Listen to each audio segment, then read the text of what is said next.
Get the other camera. So it's relaxing painting with Dyson Dungeons. Why not?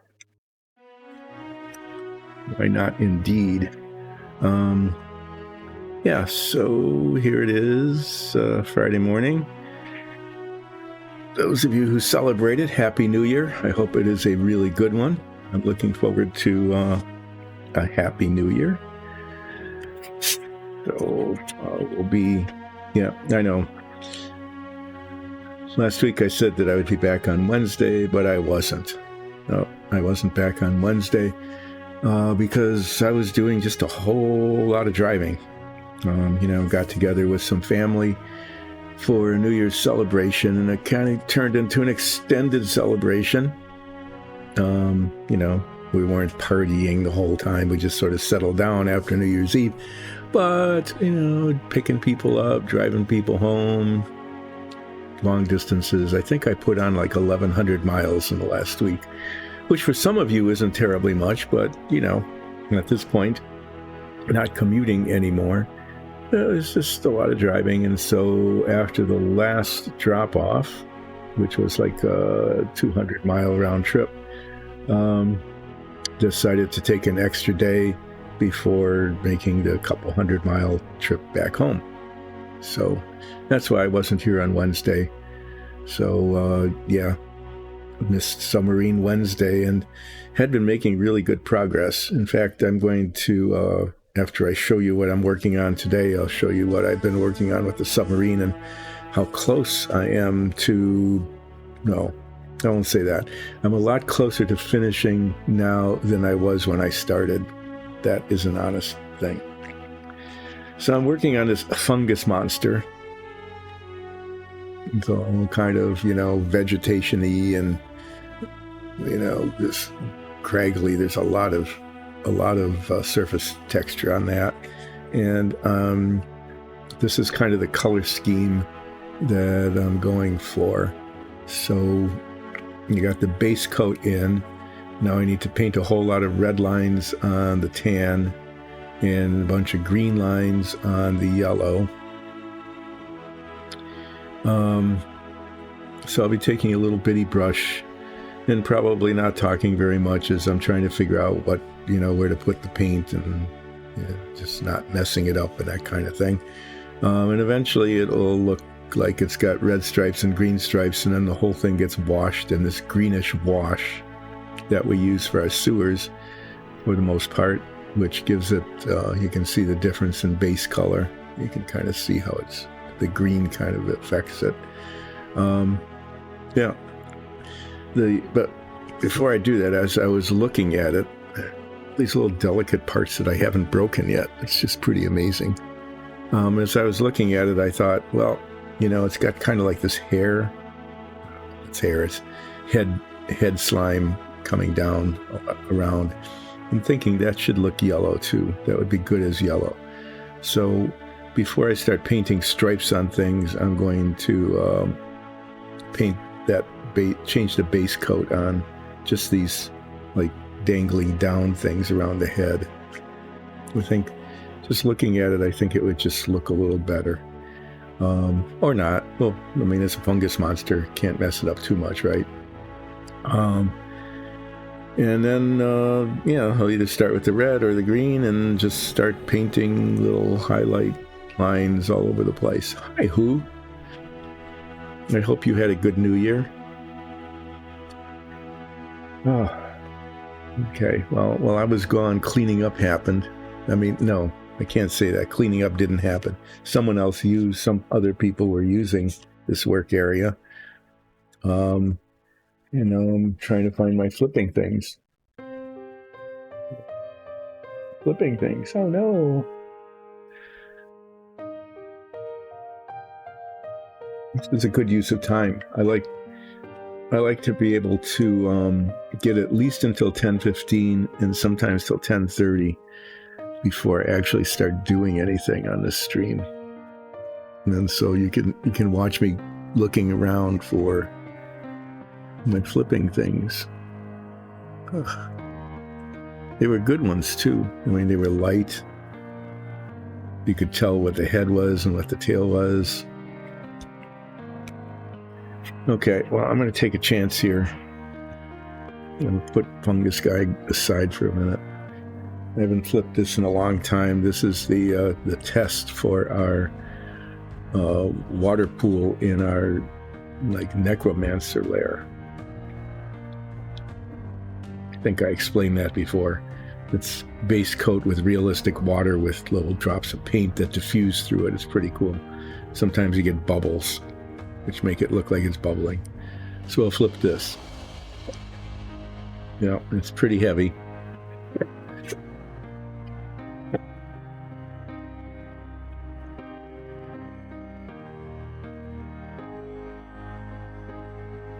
I can't do that very often because I usually have stuff here.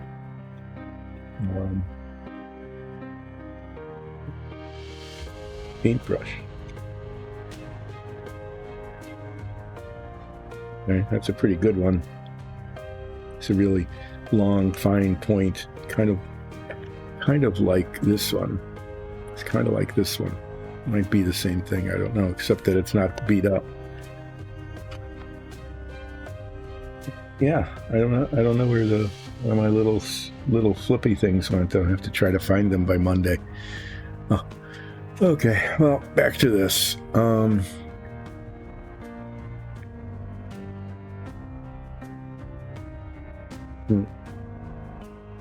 Still looking. It's really annoying when things just totally disappear.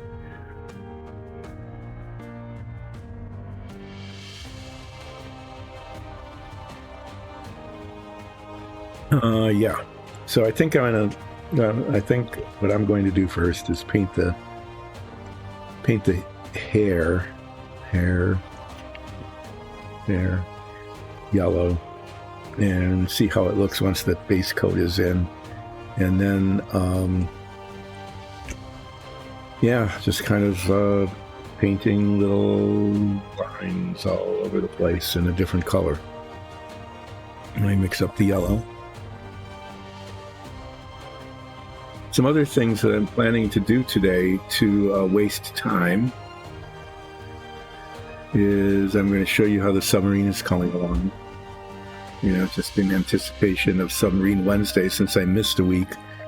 You know, what needs yet to be done. It's getting pretty close to having the inside of it completed.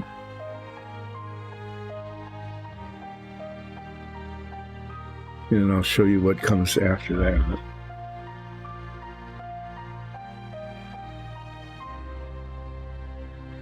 Yeah, the thing is, you think that once the inside is completed that it's pretty much done. You just stick the nose and the tail on, but I want the nose and the tail to look nice, so I'm planning to...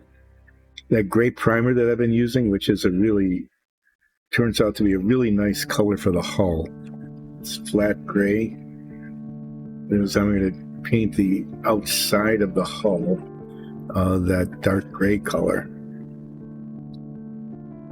which will require a whole lot of taping and masking so that I don't get it all over the inside of the submarino that I spent so much time getting the inside done. Anyway, yeah, I mean, that should be possible. It's just tape and paper and stuff.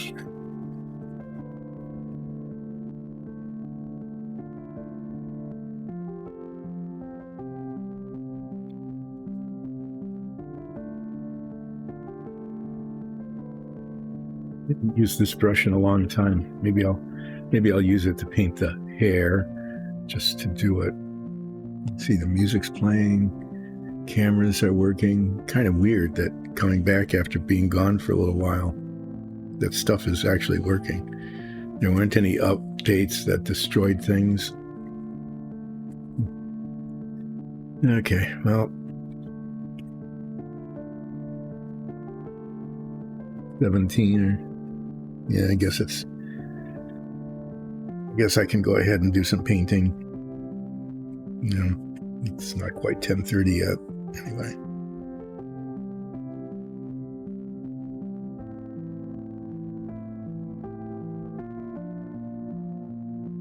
if the tip of this, the point of the brush, stays coherent, that is, it holds its point and doesn't just, the bristles don't go like one did.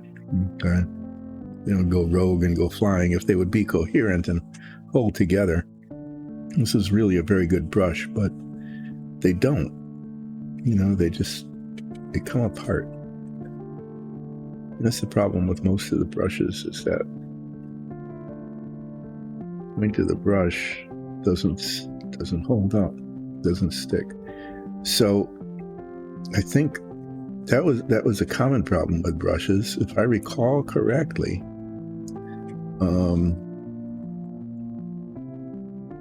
Dozens, at least, maybe not hundreds, but dozens of women during World War II came down with radiation poisoning because the points of their brushes didn't stay coherent. Everybody know that story? Okay. You get radiation poisoning because the bristles on the tip of your brush don't stay together. They don't stay pointed. So it turned out that control panels, instrument panels, that there was an advantage to them glowing in the dark, right?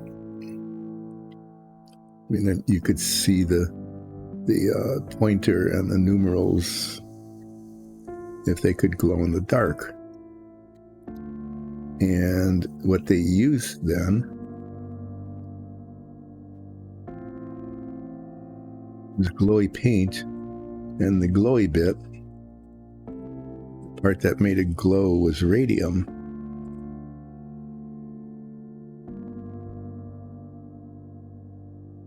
Because it radiated.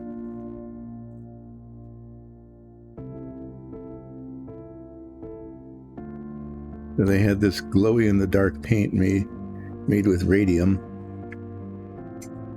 and these dials, the numbers and dials, had to be really precisely painted, just as precisely as my painting mainly would be if I were, a better painter. But so to precisely paint things just like this, you want your brush to have a really nice fine point, and you want the point to stay pointy, and not come apart like this one keeps doing as I apply the yellow paint here.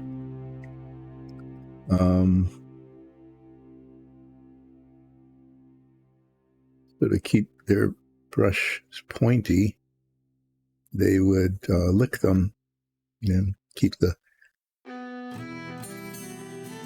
bristles wet, so when they're wet they cohere, and like this one should be but isn't. But the paint, the bristles should be cohering with each other and keeping the point. Get the point. So the story is that the people who were, mainly women, who were painting these dials with this radium paint, would keep licking the brushes to keep the points coherent. And by doing so, they kept basically eating radium.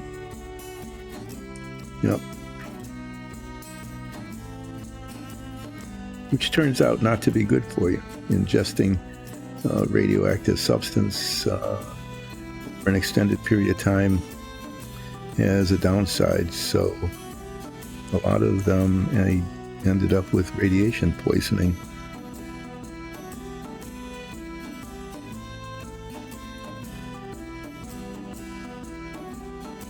I'm not sure how far up I want it to extend like partly up, but just kind of raggedly. I'm not going to put it all the way up to the face because the face has to stay right.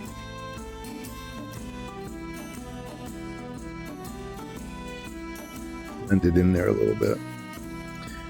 So yeah. Anyway, this brush, even though I'm using an acrylic paint, which probably is not radioactive, I'm like very sure that if there is any radioactivity in it, it's pretty minor. I don't lick the bristles to keep it coherent. I just complain about it when they're not.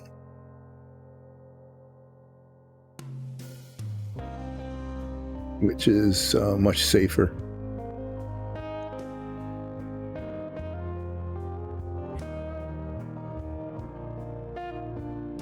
Ooh, have I ever told a happy story? At all? Ever?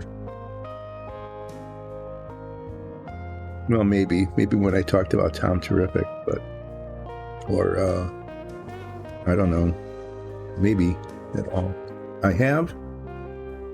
Okay, remind me, what was it? What was the happy story? Or are you just saying yes because I must have, with all of the ramblings that I do, that one of them must have snuck in somehow?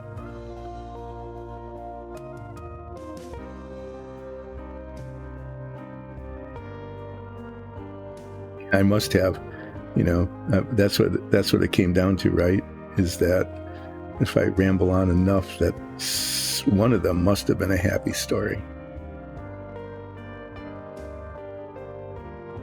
When I was working in the submarine, I talked about nuclear annihilation and how we were prepared for it back in the 1950s.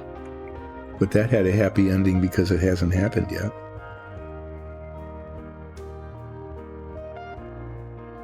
Anyway, if the point of this brush didn't keep coming apart, if the bristles stayed in a coherent point, okay, like it should have, if that had been the case, I wouldn't have told that story. So we need to blame the brush. Okay. Well, I got little bits of yellow paint on parts of this where I didn't really want it. I don't know if I want to bother touching that up or not. Oh, bye. Yeah, okay. Well, whoever used this took all the paper towels. I wasn't prepared for that. Yeah, I got a rag here. And the rag already has yellow paint on it. This is yellow paint. This is the yellow paint from the spray paint that I used for the missile tubes on the submarine.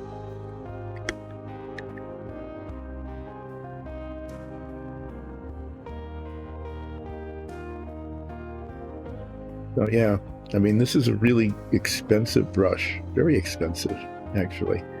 And the bristles they bend at the tip. They don't stay. They don't keep a point. I'm not sure what to do about that. There's probably something on the internet that tells me how to, keep the bristles together at the point somehow. Which tells you just, how unskilled really I am as an artist. Okay. Why am I doing this? Because I said I didn't really want to do the touching up on that little bit, and I really don't. Wow. I think a whole cap formed here.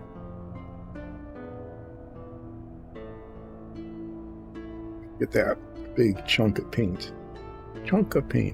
So I said I really didn't want to do that touch up because it would be like invisible to anybody and everybody, but it bothered me, so I'm going to take my incoherent point here. Good grief.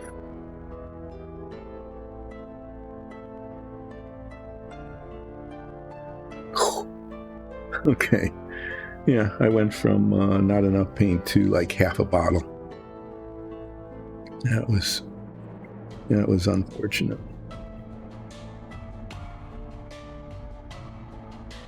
You know, not even the right color.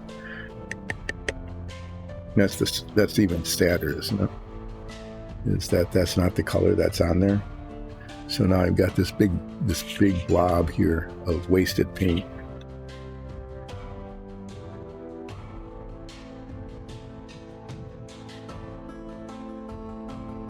I think this is deck tan.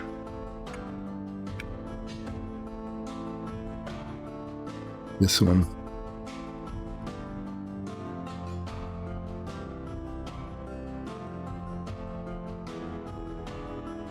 Oh yeah, this paint's almost gone. I mean, it's almost unusable at this point.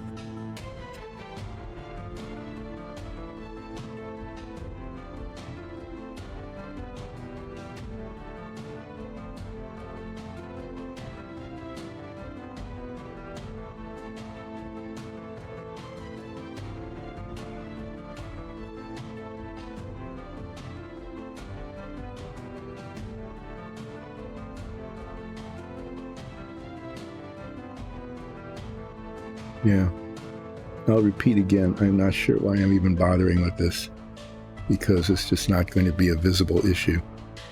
But I can see it. And it uses up a good 10 minutes of the stream. Good 10 minutes. That's another weird thing to say. As opposed to that was a putrid 10 minutes or a bad 10 minutes or a worthless 10 minutes. It was a good 10 minutes. Did that over when we got together with family for, a day or two before New Year's and a New Year's Eve and then a day after. 2 days after. It was an extended family stay, which was fun. Get together with family we haven't hung out with in a while. But every once in a while I would talk about a saying, like a good 10 minutes and try to get people to talk about why if you took it literally, it just made no sense, like it was nonsensical. And I did that like twice, and then I had to stop because they didn't think it was fun.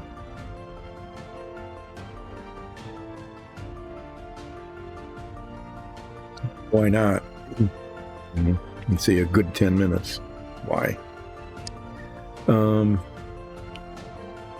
Yeah, well, there.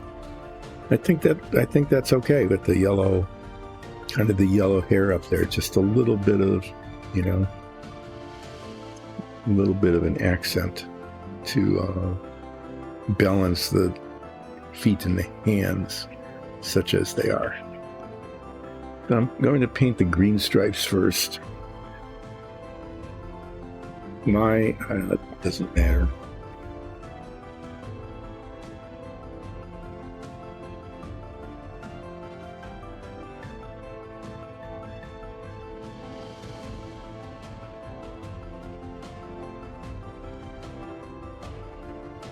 Oh yeah, I'm painting the fungus monster, putting red on the beige and green on the yellow, and making it look kind of, fungusy.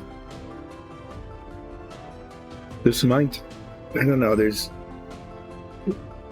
just takes a long time to get tiny little stripes on things, so I'm not sure how long this is going to take. But so I have two things to do during the stream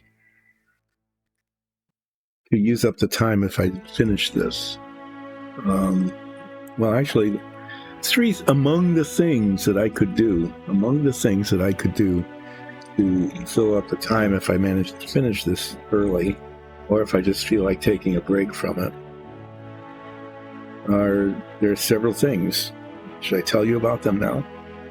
One is that I could work a little bit on the submarine. There's little bits I could do. There's I could put a fourth coat on parts of some of the upper decks. I'll show you this here. These two decks here, the lower decks. This one came out okay. Here, I'll just take some time. See, that came out pretty well. All right, so that one's okay. This one though has, needs more. Like right there, for example, you can see that it's uneven. And even though it's in the back, it's in a spot that'll show, so I could like touch those up. And then there's these pieces here that get cemented on. And it's a multi-step sort of thing, so I need to touch this up and then open up the slots because there's paint in and make sure the parts fit, and then cement them in, and then fill in the bottom where the tabs are because it leaves these weird gaps, and then paint the bottom. So there's quite a few steps yet to get this done. And then there's, in this one here, this piece goes in, there's a pipe. One of these half dozen pipes gets in there, and I could finish these decks. They would be ready to be put in.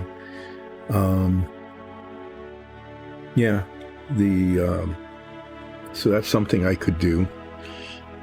This piece of machinery, I think came out okay.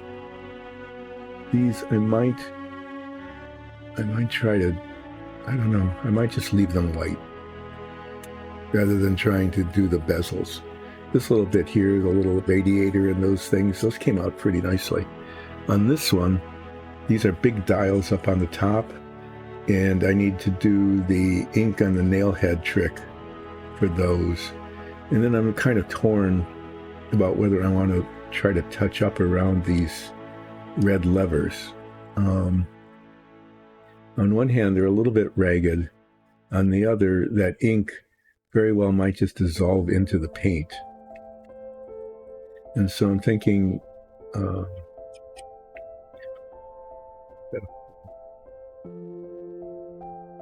going to have to do some beige touching up after I do these dials. So, I might do these dials later if I run out of, if this gets done more quickly than I think it will.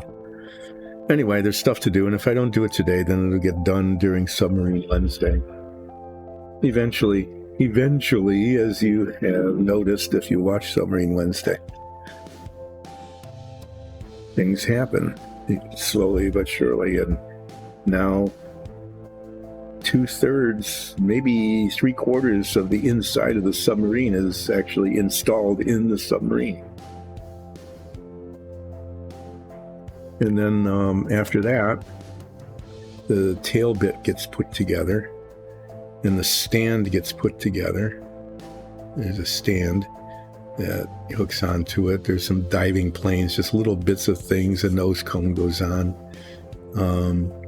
that kind of stuff. This is actually, it looks simple and it should be, but because of the way I want to paint it, it isn't. These diving planes rotate up and down and left and right, the rudders and the elevators basically. And, this all gets glued, cemented together at the same time. But I want to paint the hull color, except for the propeller, which is going to be painted bronze. Okay. And that's supposed to rotate. So all of this needs to go together, and then I need to fill in the seams because there will inevitably be seams showing on the top and the bottom. Okay. And on the back, not so much here because that's just, that's just the front of it. But in the back, there's going to be seams showing on the hull, and that all needs to be filled in and sanded down, and then this thing needs to be painted. And I'm going to have to kind of carefully mask these things or do something so that when I spray it, the paint doesn't just grab everything and keep it from rotating like it should. I'm not quite sure how I'm going to do that. I'm going to just paint the stand. I think I might just, I'm not sure what color I'm going to end up painting it. But this part of the stand has to be put together to hold this thing. Otherwise, it just sort of flops around. And then this is the outer hull, which is supposedly supposed to, but it actually doesn't work, is these pins here, one of which is broken, and I need to repair that. So there's just all the stuff that needs to be done. It's supposed to actually close nicely on this, which it won't do. I tested it, that doesn't really fit. So it's just there, okay? And then I need to mask this whole thing and paint the other side of the hull, the back of the hull, that color. Anyway, yeah, there's that. Oh, that's the last bit. Final. See that? This is final assembly. Check fit of pieces and trim if necessary. That's really pretty funny that they put that here on final assembly, right? I would say 60% of the pieces, no, like 90% of the pieces needed trimming, okay? And probably 30 or 40% of the pieces didn't fit. So I had to check the fit of pieces and trim if necessary, all of this. So if you look at this, all of this so far is done all the way up to there. That's not bad. And then that's the part back here that I'm working on, these 2 compartments and 4 decks.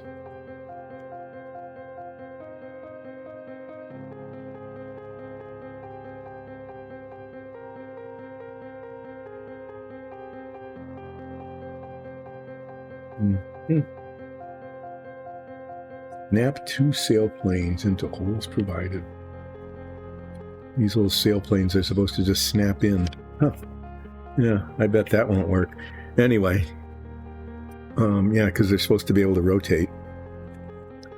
So that's one thing I can do. I wasn't doing it, I was just talking about it. So that's a good way to use up time instead of painting. So that's one of the things that I can do if this gets done before the end of the stream. And if I keep... Good grief. Why is the paint just oozing out so quickly lately? It's really... I mean, it usually doesn't do that. Usually I have to squeeze it fairly hard to get any of the paint out.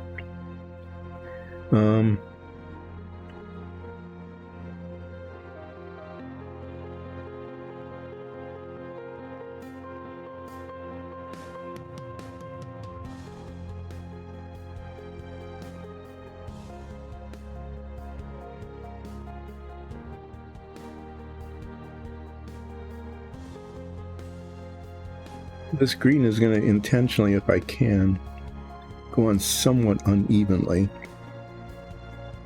Because this is just like mossy stripes, you know. Anyway, so that's one of the things that I could do if this gets done. At the rate I'm going, it probably won't. See, it probably won't be subjected to me doing that. But there are other things I could do if this gets done, which is, you know, yet to be seen.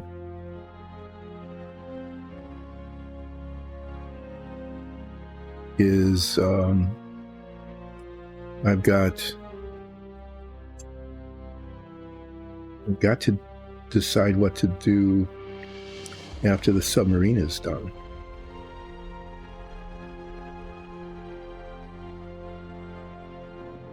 And there are several options. I brought 3 of them out. I dug through the cabinets of my dozens and dozens of, I'll get around to building these someday models. And I pulled 3 of them out for consideration for the next thing to do. I think I'll still call it Submarine Wednesday, even though I'm not working on a submarine. Why not, right? I don't know, is this my show? Is this my stream? Can I do things like that?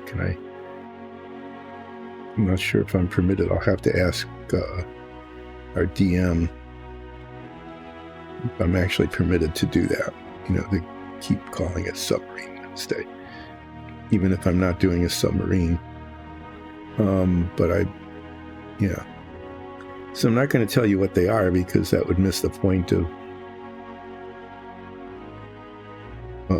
doing that thing if I get around to doing that thing on this stream. But I have 3 models. And if none of them are things that people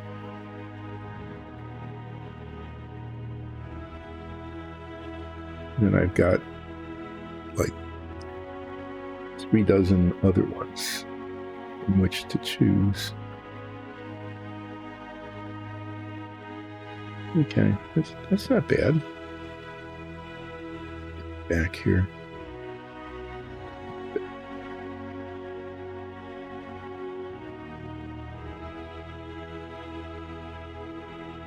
I probably have, I don't know, the rest of this, some of this I'm going to have to do like off stream because the spray painting of the hull, when I said I'm going to do it in the primer color, I can't do that on stream because I need more ventilation that I have down here, and the camera can't capture it. So that'll have to be that'll be done off screen, and I'll just tell you about it and show you the results.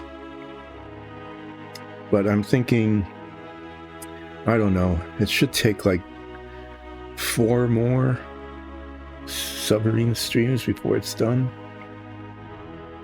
It might take more.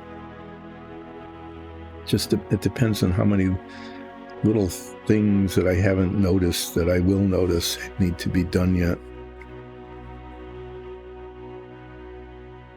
And then in another week, I think it's about a week, maybe a week and a half, I'm probably not going to be streaming again for a week. Or if I do, it'll be very short sessions because I am dog sitting.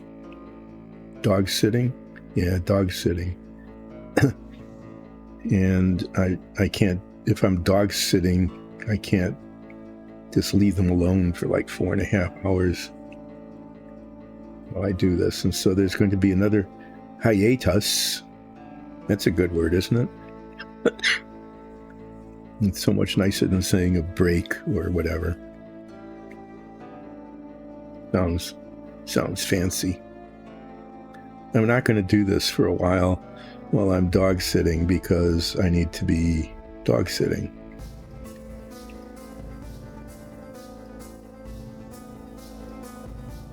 So, apologize for the, no, not really. I mean, a lot of it, well, it has been. It's been pretty inconsistent this fall, hasn't it? Because of travel and family stuff and breaks and holidays and things. So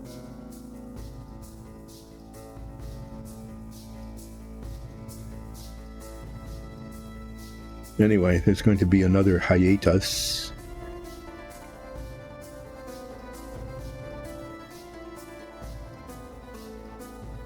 Sounds like a medical condition.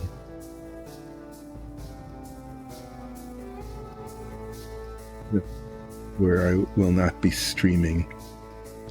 And I will give you a moderately accurate prediction or, update about when that will be and how long it will be sometime next week. Because I will be streaming next week. All 3 days. Unless something happens. I am planning to stream all 3 days next week. That would be Monday, Wednesday, and Friday from more or less 10 until more or less 2 with relaxing painting with Dice and Dungeons. And I will be not doing this fungus monster because I really Oh, I plan to finish this fungus monster today. That is the plan. Which brings me to the third of the possible things that I could do if I finish this early.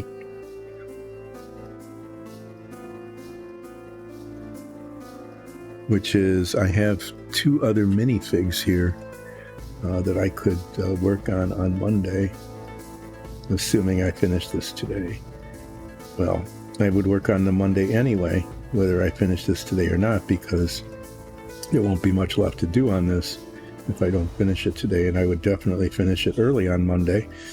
And if I finish it early on Monday, then I can do one of the other things that I could do that I've talked about maybe doing. And then I could work on the other minifigs, and later on, in order to waste some more time, I'll show you what those are. So it's pretty likely that if it's not one of the things that I do today, if I finish this early, then it would be the thing I would be doing on Monday, on relaxing painting with Dice and Dungeons, starting at approximately 10 o'clock Eastern Standard Time. Yeah.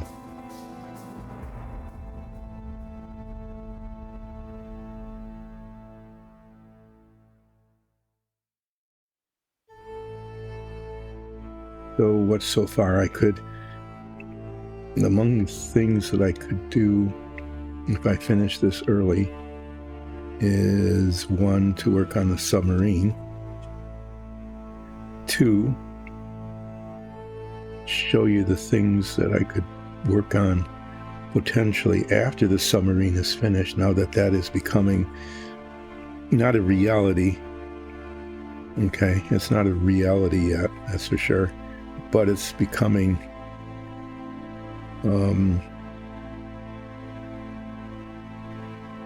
potential enough, to say that it's a probability. I think it's actually gone beyond possibility to a probability that the submarine will be finished during the first quarter of 2024. Be that vague about it, because who knows what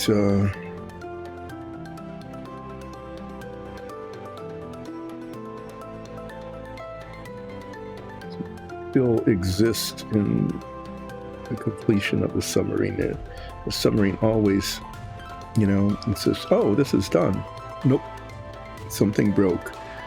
I see a spot where the paint is wrong. There's been a lot of that with the submarine.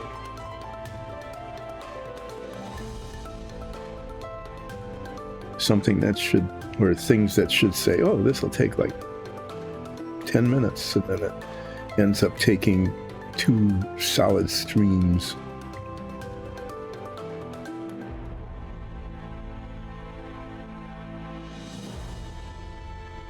Yeah, so sometime I will predict, it's just a prediction at this point.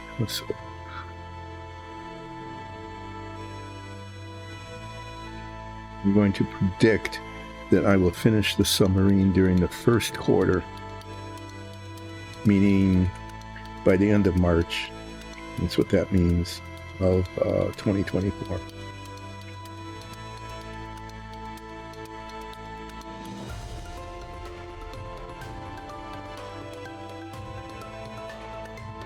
And I'll just say you can't hold me to that.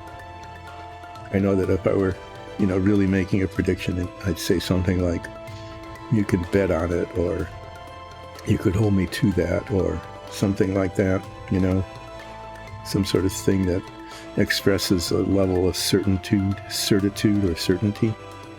I'm not going to do that, because nope.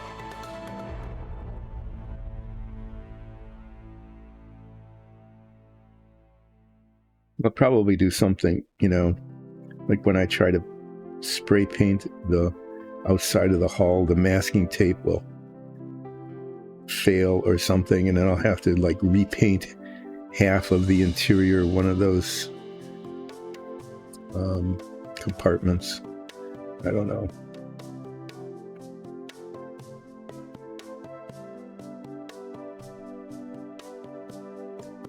Just never know what's going to happen on relaxing painting with submarine dungeons and stuff. So, yeah. So what was I saying? Oh, things to do if I finish this early is work on the submarine.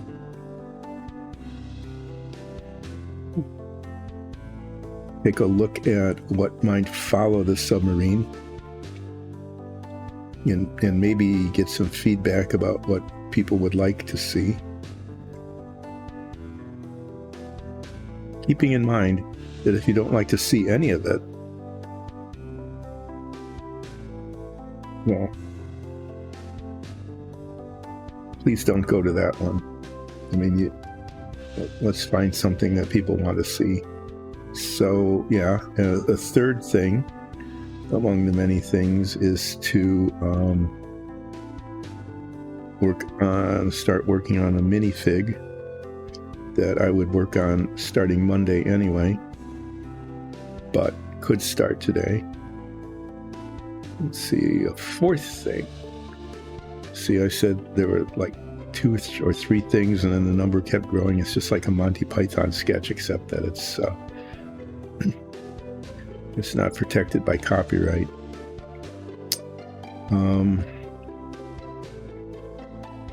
Another thing I could do is just simply end it early. Just say, oh, that's it. Fungus Monster's done. So is the stream. I could do that.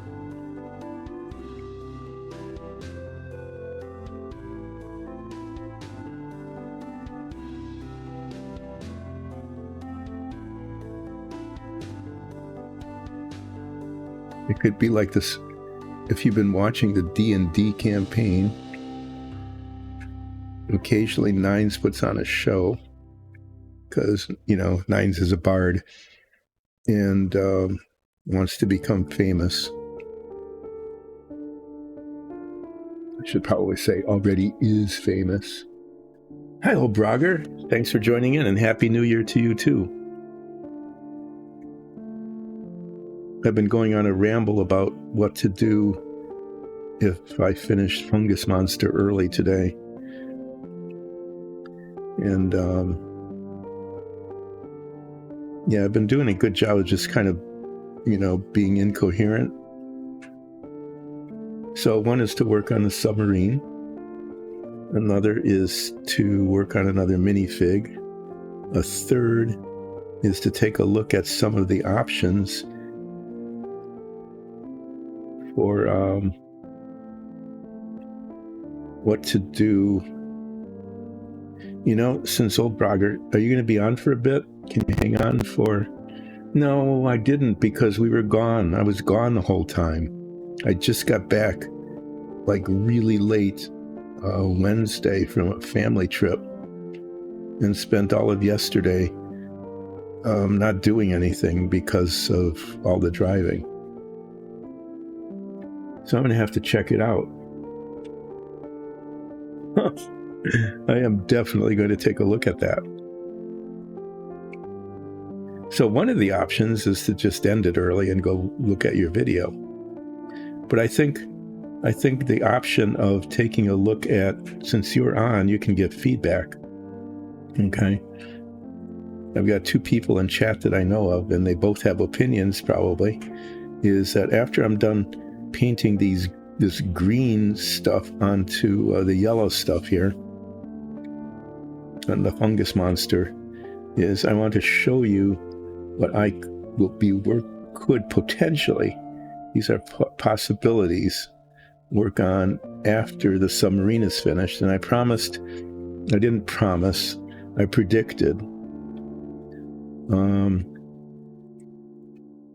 that the submarine could be finished during the first quarter, that is by the end of March of this year.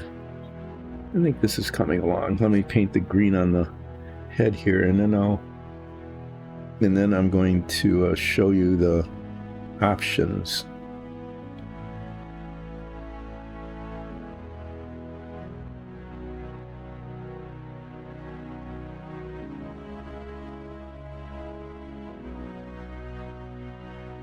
You know, they're pretty good options, I think.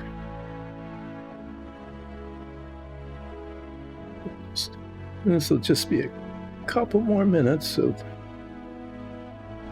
green, spreading greenness and the yellowness. You get a couple more of these psychos. I wore a second one out not too long ago, and this one's going to get quite a lot of use on the minifigs, I think.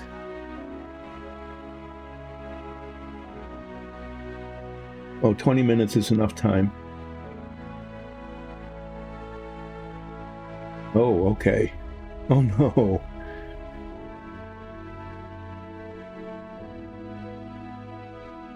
I'm sorry that you had to cancel your stream. That you drive very carefully. We usually by this time of the year we have like a half a foot of snow on the ground, but we had snow on Halloween. Okay, actually quite a lot, way early in the year. And we have not had snow. My brother lives in northern Wisconsin, and their economy up there is suffering seriously because during the winter they depend on snowmobiling tourism. You know, people coming up and snowmobiling, and there isn't any snow. And there's some major festivals, dog sledding festivals and cross-country skiing contests and things. They call it the Iditarod of cross-country skiing. And they're looking at potentially canceling them because there's no snow. It's just, really, really bad. I don't enjoy driving in the snow. You know, just like you. I mean, it's just when you get older and one's reflexes, reaction time and reflexes are a little bit slower than usual. Yeah, there's that. Okay, so I'm going to just put a little more green on a couple of these spots and then wash the brush, and I'm going to show you the options. Okay. Yeah, be really careful out there.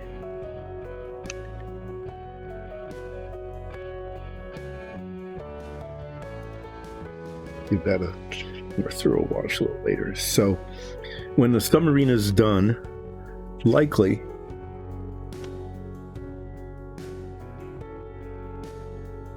no kidding.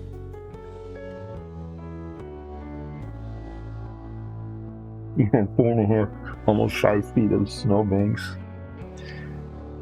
You got 1.5 feet in your driveway. That is amazing.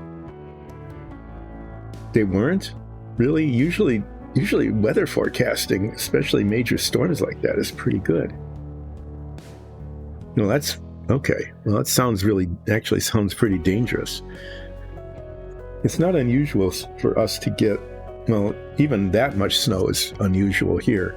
It's not too unusual to get like 6 to 8 inches of snow, but something more than a foot or 1/3 of a meter. And there's 30 centimeters, I guess. I'll try to translate. Wow. Okay, so if the submarine actually gets done sometime in the first quarter by the end of March of this year, I have 3 options that I pulled out to show people, and you and who are the people. Okay. One, let me put the camera way up high here, is an Aventador Super Veloce.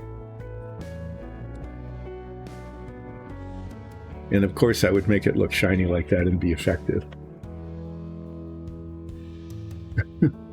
You don't get snow, and so, yeah, great. So it's, you know, it's got detailed compartments like where the engine is and nice wheels and things. So an Aventador, which turns out it turns out not to be all that big. Okay. This has a lot of sprue in it, just all over the place. So, wow, you know, just even cleaning this up and not breaking out the side window things, and I can see how painting this is going to be a challenge potentially, but yeah, I could do an Aventador. How did they manage to have so many parts on such a little model? I do not. Anyway, yep. So there's that. Yeah, I know. It looks a lot bigger on the box, doesn't it? Yeah, airbrush it definitely has to be. It cannot be brush painted. Okay, so I can set that down. Then I have this. This is actually an old model. It's not a recent release, it's an older one.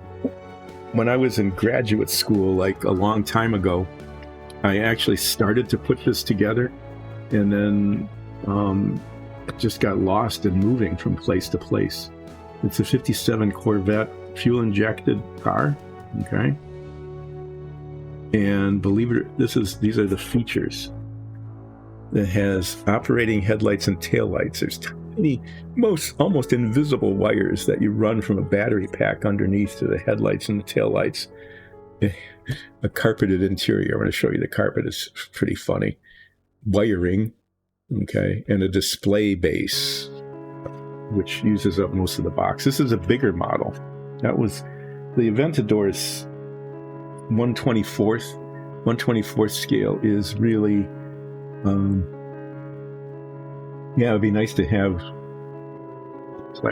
the classic car. This is, if I were ever to have a Corvette, and I'm not going to, this is what would be it, is the one with the rounded, you have to have the one with the rounded tail, okay, and the single headlight. When they put the dual headlights on, I think they messed it up. Picture. Anyway, this is a bigger scale. This is 1/16th, so it's much larger. You can see it's larger, and you can also see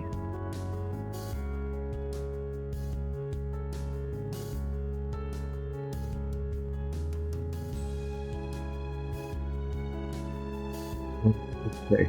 So this was molded with doors in the molding, and I'm sitting here looking at it, and it says remove. It's like, why would I want to bust off the door? But apparently,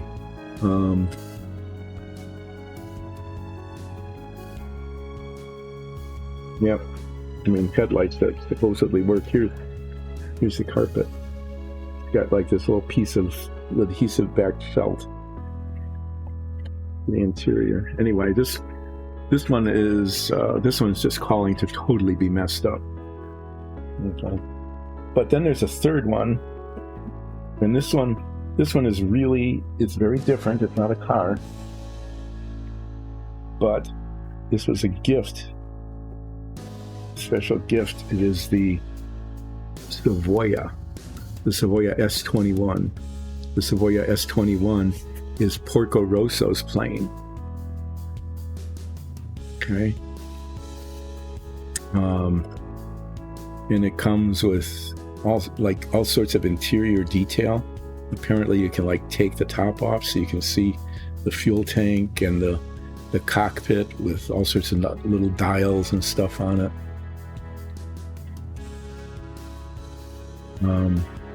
This is 1/48th scale. The Savoia was not a large plane. So you can see here, like there's the fuselage, that it's fairly tiny. Okay, I think that's like 6 inches long maybe. So it would be kind of challenging to paint. Okay, because it has to be put together. It's molded in 3 colors, which is nice. It's got the red and the beige, but they would have to be painted, especially the red part, because when you put it together, the seams all show, and they need to be filled in, and then repainted glossy. So that's another airbrush kind of thing. But if you're a Miyazaki fan, Porco Rosso is one of his best, and this is the Savoia, and it's in 1/48 scale, which is the scale that I really like to do as building models. And there's even a Porco. There he is, in pretty good detail. So this would be quite any of them would be challenging for me, but this is the third option, and there are many other options. I talked about the cutaway B-29, the Star Trek Deep Space Nine model with fiber optic lights all over the inside of it. It's a gigantic thing. It's like this big, kind of thing.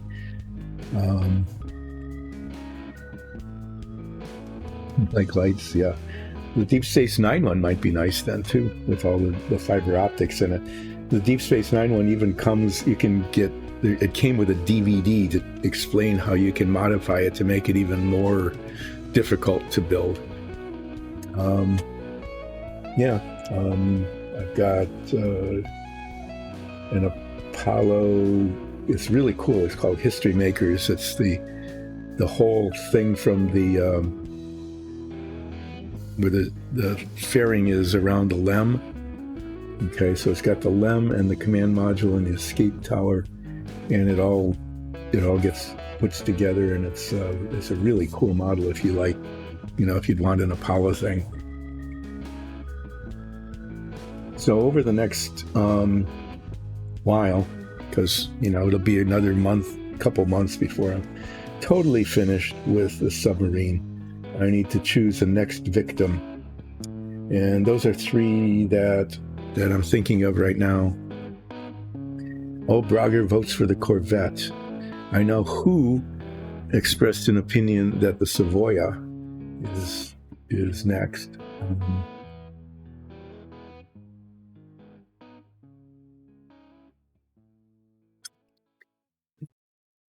Over the not next week, because I'm going to be dog watching. I think it's next week. I'll be more precise when I look at the calendar and figure out what I'm doing. As we get into rolling dice, that's always one way to resolve the issue. And it's just like random chance, and if you don't like it, just keep rolling until you get the result you want. That's what else? There's just a whole lot of like World War II airplanes. I've got the model of the Lotus Ford that won the Indianapolis 500. I think it was Jim Clark, the green and yellow one. Anyway, yeah, those are some options. Or I might just never finish the summer theme, which is a possibility as well, the way things go. So, yeah. The Corvette is just going to be, that's just going to be a humongously major challenge. And like I said, when I was in graduate school, I was building it and I kind of messed one up. It's got operating suspension and things, and it's all these plastic parts that just, they don't hold, they're not robust. Anyway, that was one of the things I could do if I finished this early, but I did it anyway. And I'll probably go back and I'll probably come back to it, more than once over the next month or two, trying to settle in on it. But, okay, I could get rid of the Aventador and then leave it between the Corvette and the Savoia and then maybe introduce a couple of other alternatives. How far do you need? Oh yeah, this is skating. This is quite a long drive in the snow, isn't it?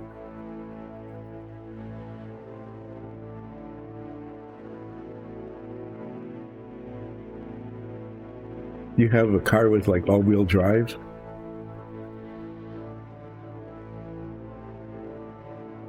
Yeah, 30 minutes. So yeah, it'll be, well, depending on if they manage to clear the roads or not. Were you able to get your driveway clear? You have like do you have a snow plow or a snow blower? Did you use a shovel?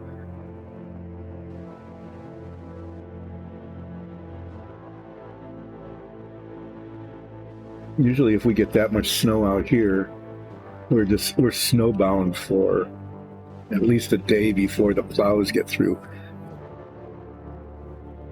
Oh my God. Yeah.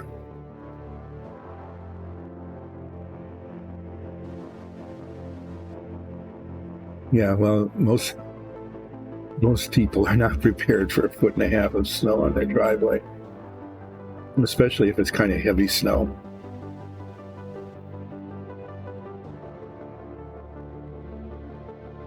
Do they plow the roads? Do they at least have plows?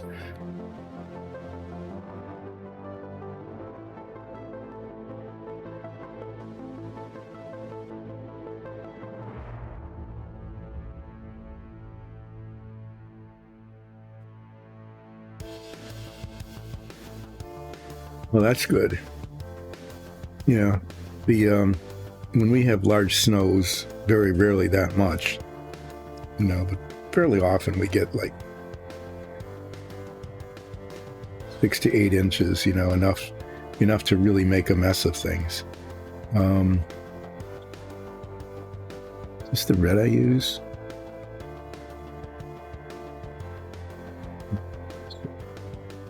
They set, there's priorities for the roads. Those that are most traveled are the ones that get plowed first. And we live, in sort of a rural area. Let's just say that we're not first on the list. And there have been some times when we've been like 2 days before the plows get to us.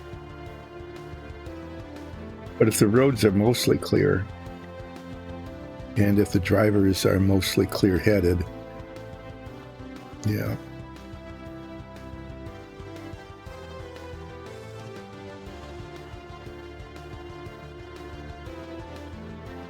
Usually the news service that I read, I subscribe to it's called Reuters because they have really good international news.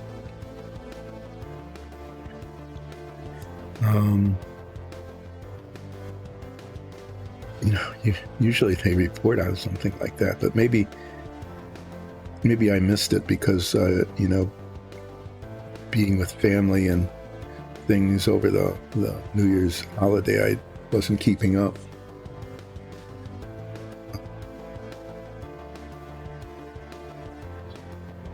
For days.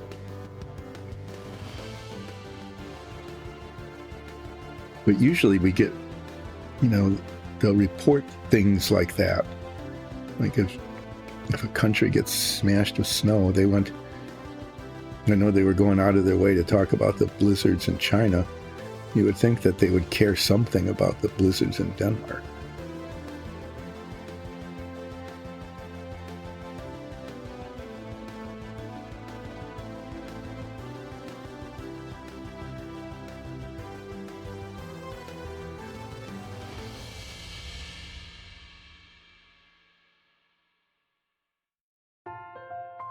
One thing you're driving at night there too. That's always hard.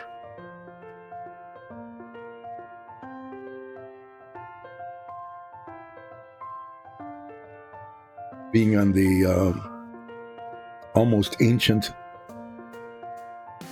side of age, and finding that driving at night is becoming more difficult as just glare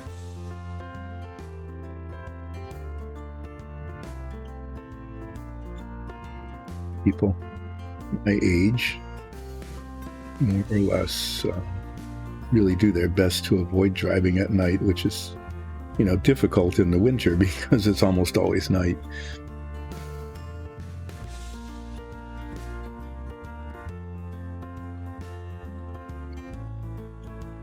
Yeah, so that just makes it harder. Now, hopefully the snow isn't blowing. Blowing snow in one's headlights is really unpleasant.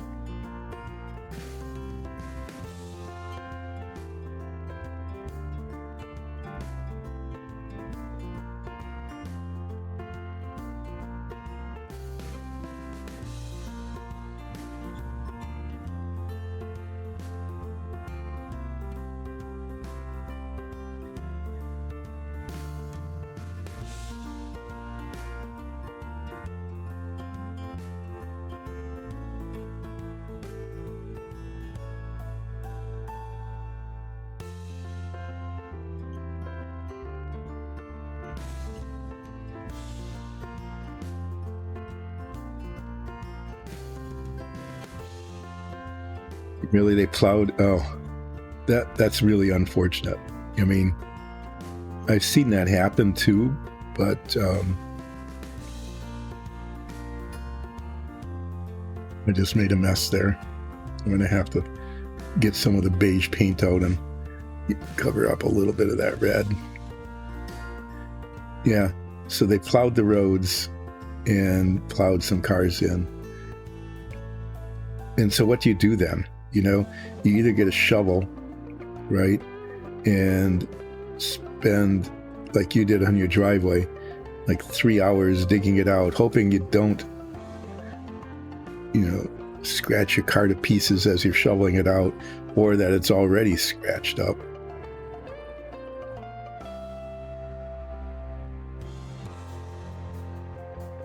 Man.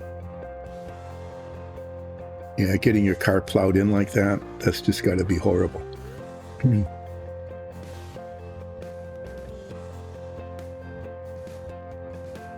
what probably happened is they got like stuck in the snow, right?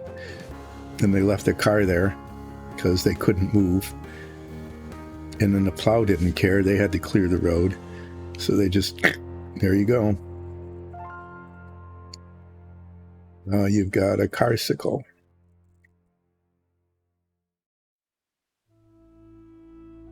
Is it going to warm up? Are you going to have a melt where some of this will be cleared out that way? Or is it supposed to stay cold for a while? Because, neither one is particularly a good thing. I've discovered with big snows here, if you get a melt, then it comes with flooding, especially because storm drains and things are snow covered or iced over, so the water can't flow to where it usually goes.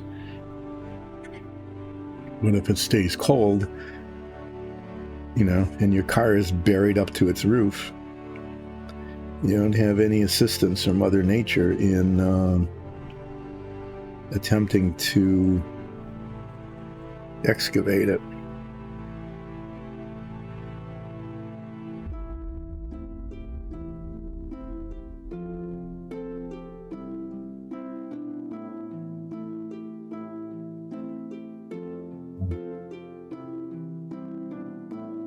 I'm really going to have to look this up on the news. 20.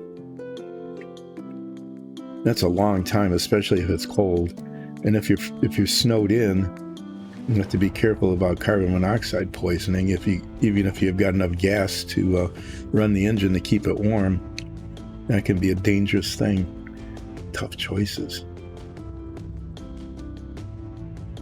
They have to mobilize the army to get people out.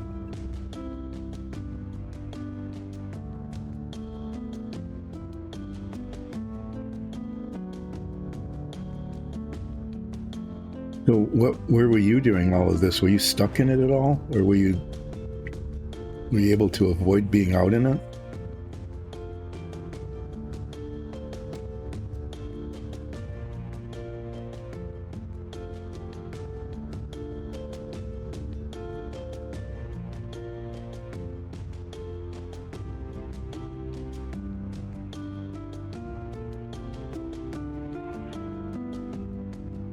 the place I would want to be with a storm like that is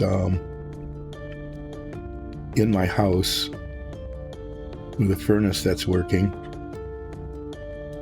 and a nice blanket, because even if it's warm in the house, it'll feel cold with that kind of thing going on outside. And then just watch it and decide not to go out until it was cleared up.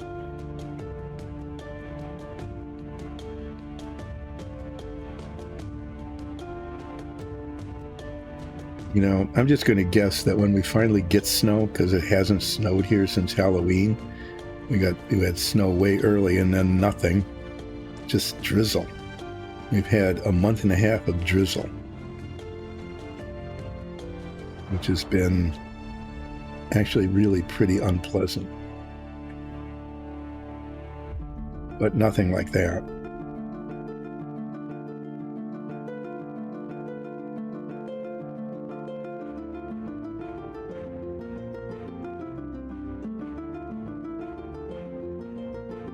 Yeah. No. Oh, did your car get stuck outside in the driveway? Oh God! So when you're clearing the driveway, you had to dig out your car as well.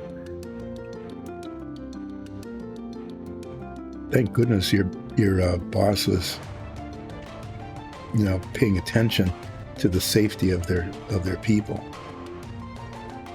You know,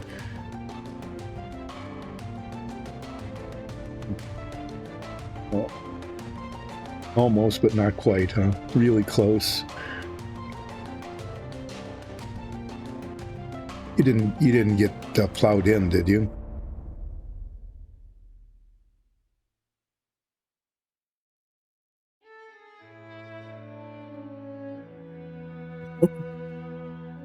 So he, okay, well, there you go. You all can leave early because I never came in.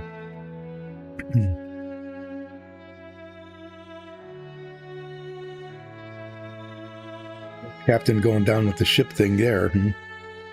But at least, you know, was thoughtful enough to say everybody else should be where, like I am, not in the storm.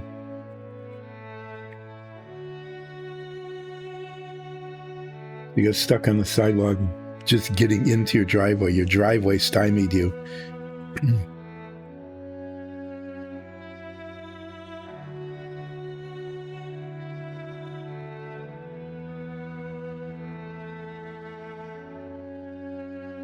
We've never been.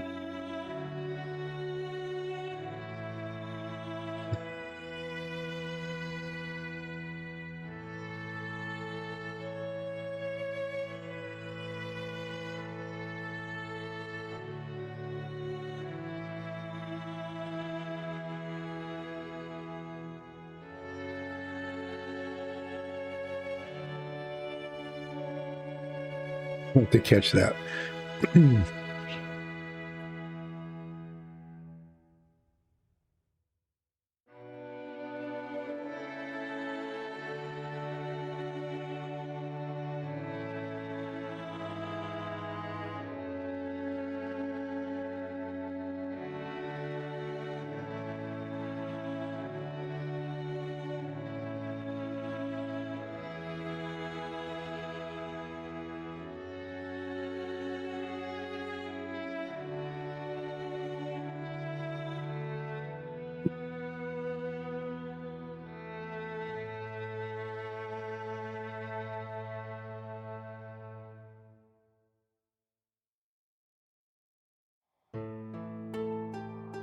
You know, we're known for our snow here in this area of Michigan because of what's called lake effect.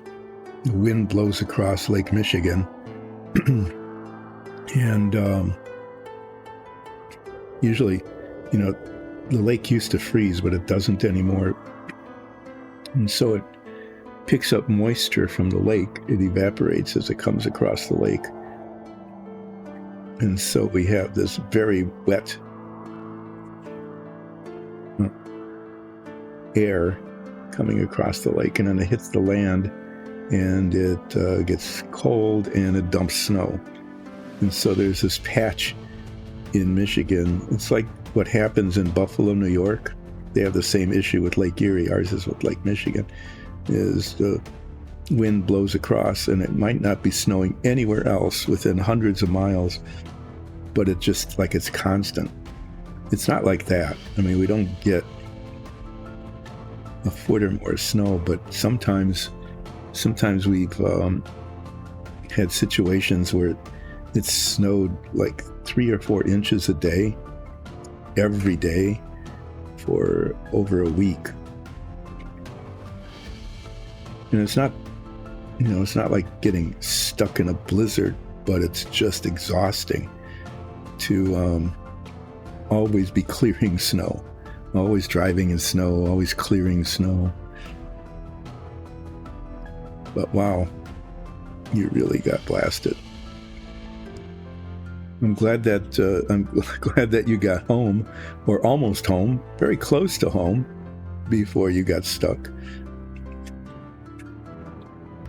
And unfortunate that you had to spend most of the day digging yourself out. Wow.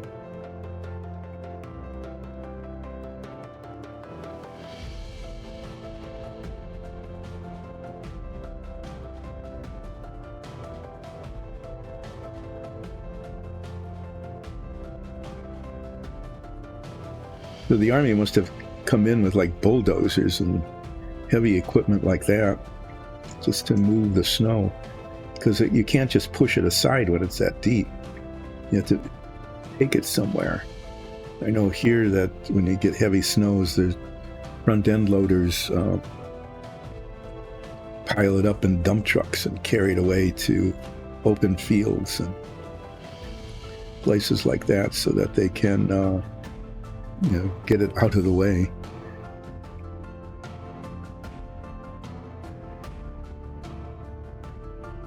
You notice I'm not doing the face yet. I want to be careful with that and do some good detail on it.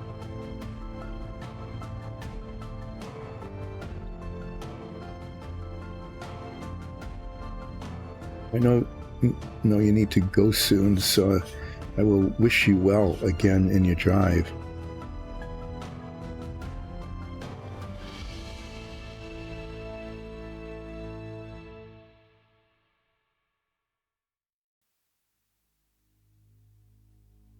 I need to catch 2 videos. Definitely your last couple of streams, I haven't seen anything for a week now because of being away for the holiday. Make sure I catch those.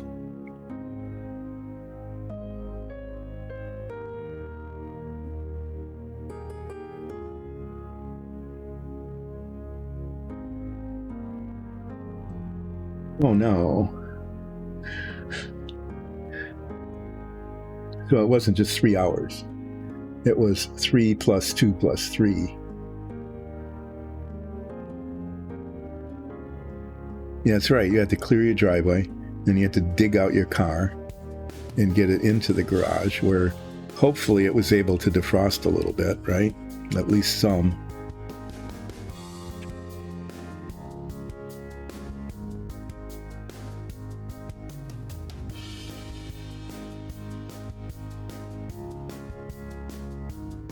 So your New Year's stream was, of course not. How could you when you were exhausted? Jeez.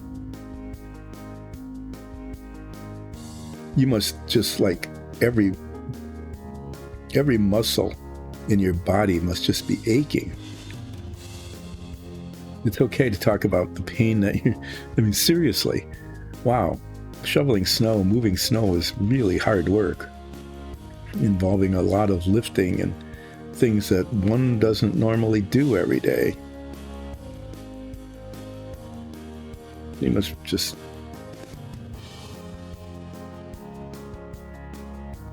I can't imagine how you feel. It must just really be achy everywhere.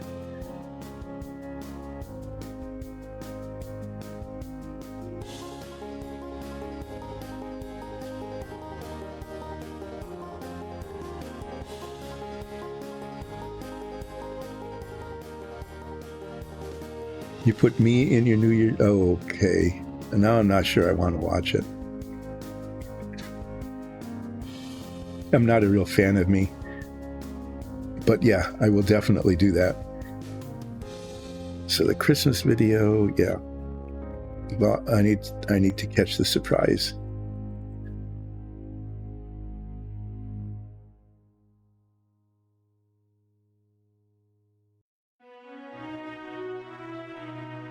I haven't been keeping up. Like I said, we got back pretty late on Wednesday and spent all day yesterday pretty much doing laundry. Thank you very much, and I appreciate you stopping in, and I wish you well, honey. Just be really careful there, and I look forward to you getting home safely and maybe checking in again on Monday. So take care, and I'll be sure to watch your videos between now and then.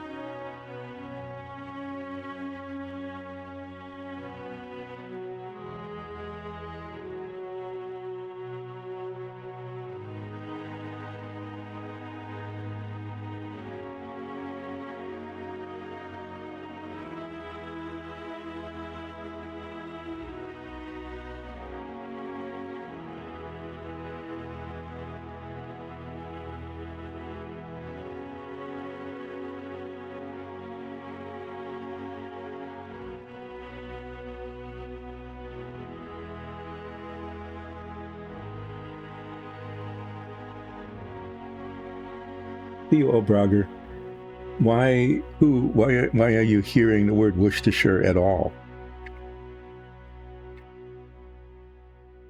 I mean, seriously.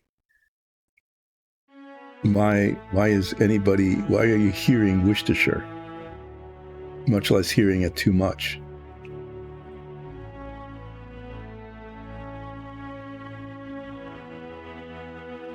I can't imagine a really good reason why that would be happening, or even a bad reason why it would be happening.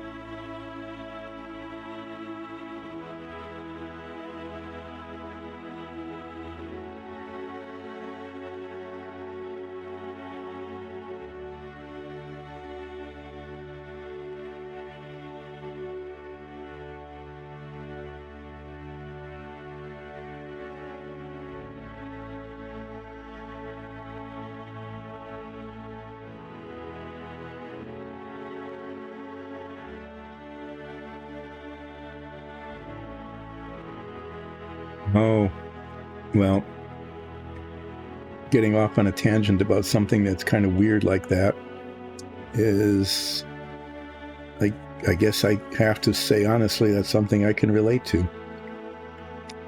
I have not gotten off onto a Worcestershire rant. I could, if you want me to. I could add Worcestershire to the stream here.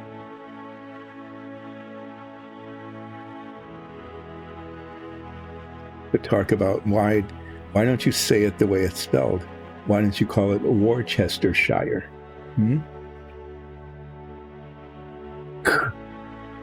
So you're just going to ignore me if I go off on a Worcestershire rant?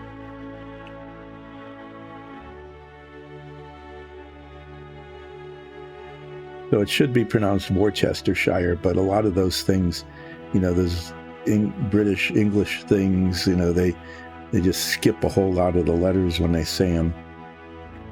Like Gloucester. Okay, it's like Gloucestershire. That kind of thing. So there's a really lame joke about how the sauce got its name. So might as well tell it because it's really lame and it seems to fit the idiom of the stream. So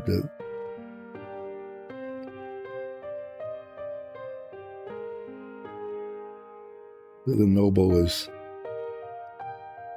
eating his meal, because of course it was a him, and the chef had prepared us a new condiment to put on it. And nobody else was around, so the noble was talking with his mouth full. Well, I don't know. It might not have been a polite thing back then to not do that. Who knows? I'm not sure. So I won't say one way or the other, but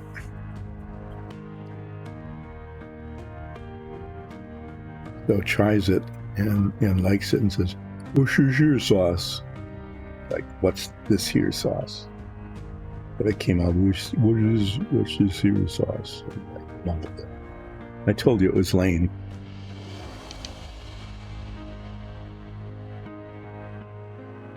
That's one promise I kept, is I told you it would be lame, and it was.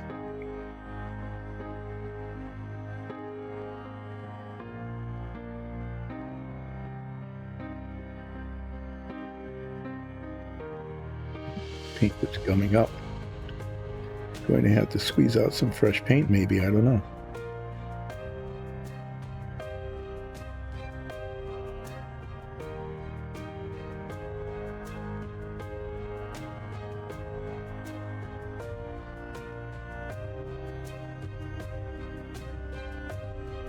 Well, that's all red and globby. It's very definitely globby, and it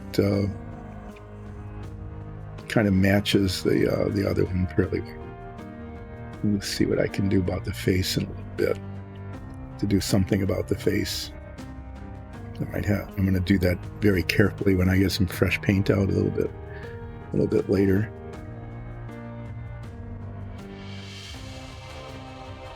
The nice thing about the fungus monster is that the detail doesn't have to be real precise, because the whole point is to make it look, globby. Because there's so much texture in this print, I'm just trying to catch most of it, get all the high spots, and kind of follow the textural lines here.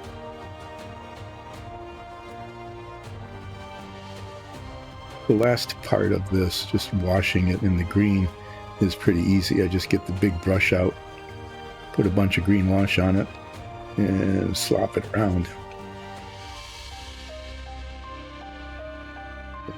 Get it,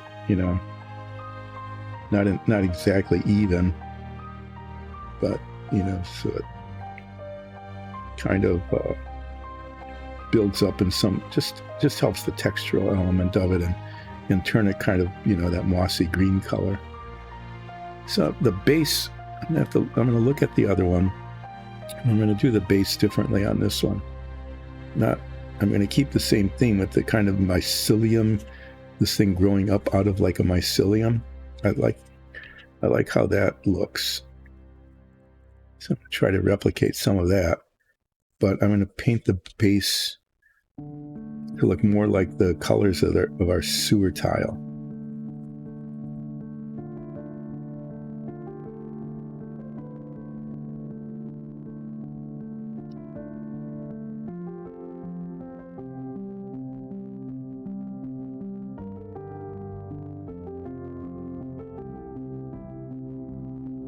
Mycelium that's coming up from it.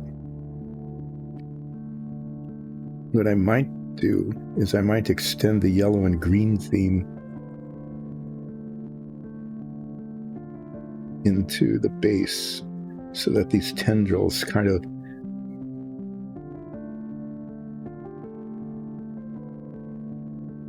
emerge from the slime of the sewerish kind of thing that it's in.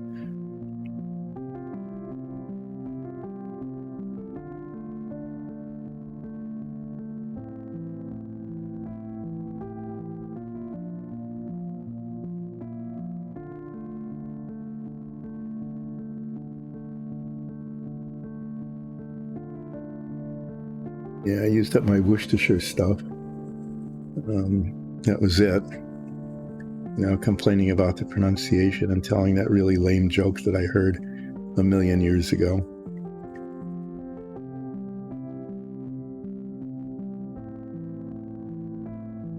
Yep. Should have stayed buried in the annals of history. Sorry for subjecting that to you. And I didn't even tell it very well, so the lame joke became even lamer.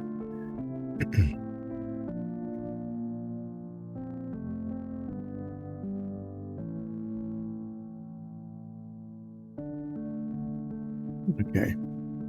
Look on the face here. Face and the head. I'm going to get fresh paint for this. Need very much, but I need some. Because it's getting too congealed and it's not spreading well.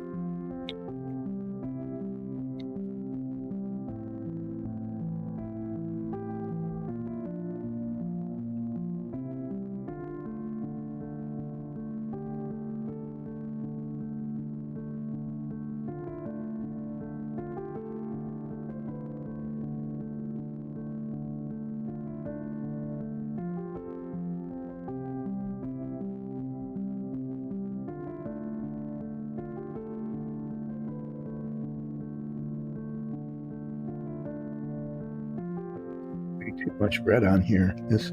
Okay, the face got all screwed up. That is not how I wanted it to look. So what I'm going to do is let that dry, and then I'm going to repaint the face with that the base coat. Okay. I wanted to almost like dry brush just the highlights of the just the surface texture, and this brush didn't work for that. So I'm going to clean this off and let it dry and redo the face in a little bit. I got it out. I can do some of these things around the top of the head. But that was disappointing. Maybe I should have used the paint that was congealed.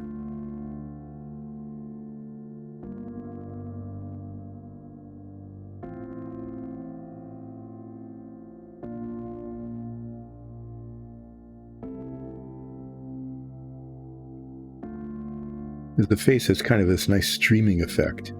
It's streaming back from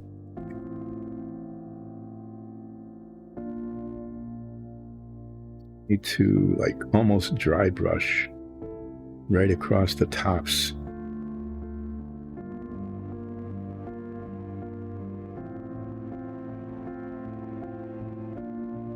Yeah, but I need to repaint it and start over. Otherwise, the rest of it's not too bad. I mean, I think that looks okay. The green on the yellow came out better, but that's, they're long tendrils, so that was pretty easy. The rest of these are just little bits. But it's keeping the theme, but I need to fix the face. It isn't good.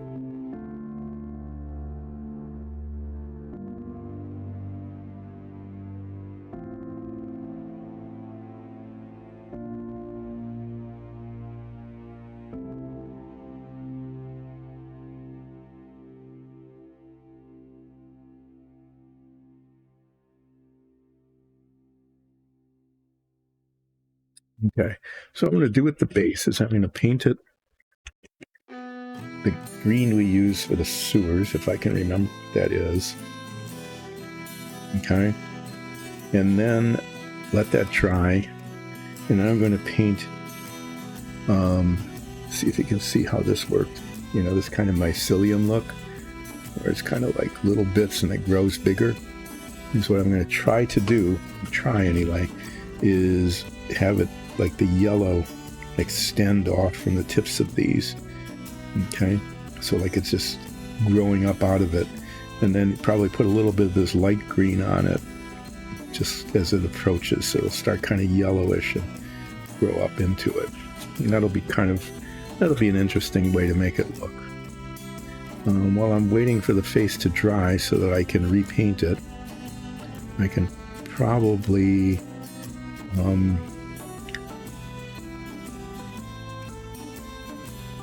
figure out how to paint the base and then paint the base. because there's more work to do on that yet. I think I'm going to use Goblin Green. It's a little darker, and it should be out here somewhere. Yeah, there it is.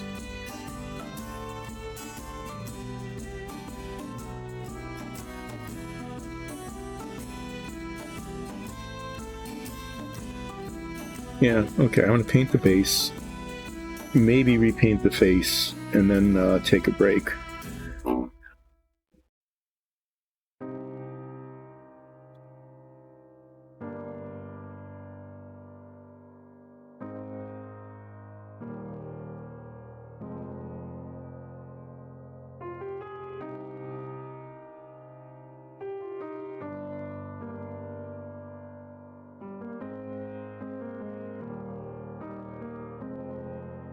This brush for the base.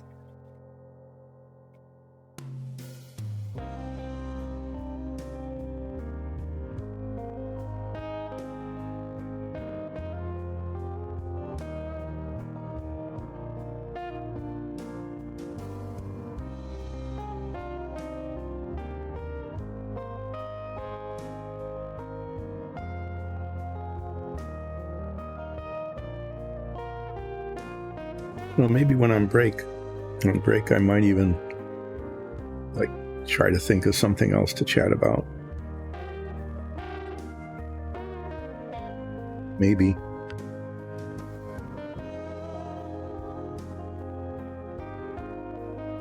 I'm using this brush with the incoherent tip that gave rise to the anecdote about women poisoning themselves because the tips of their brushes were incoherent. And if you missed it, that's probably just as well. As who said, "Oh, what a happy story to start things off." I'm going to paint it this color. I might use a little bigger brush to kind of finish it off. I'm using this one to get around the toes here, such as they are.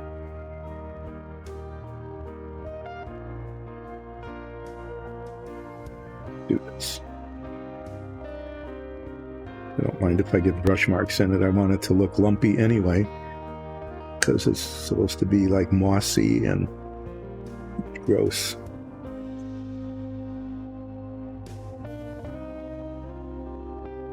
This is a good brush for this. I can kind of reach in, sort of reach in places in between there. I'm going to use this on parts of the submarine when I get around to it, assembling the machine rooms.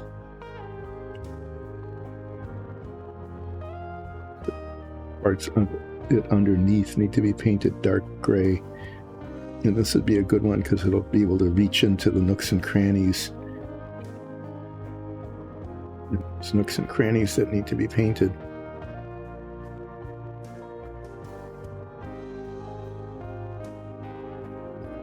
Yeah. As you notice, I have to hold this by hand. This has turned out to be too big and heavy to work on the sticky tack holders that I've got.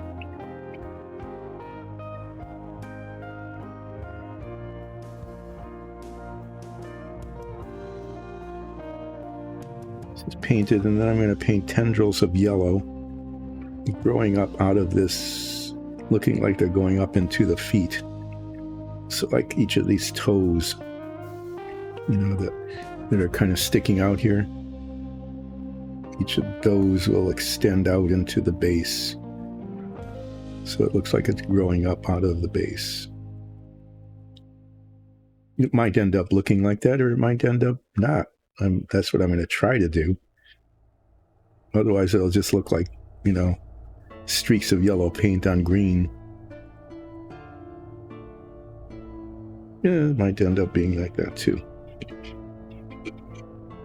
But there's a lot of these like root-like things here that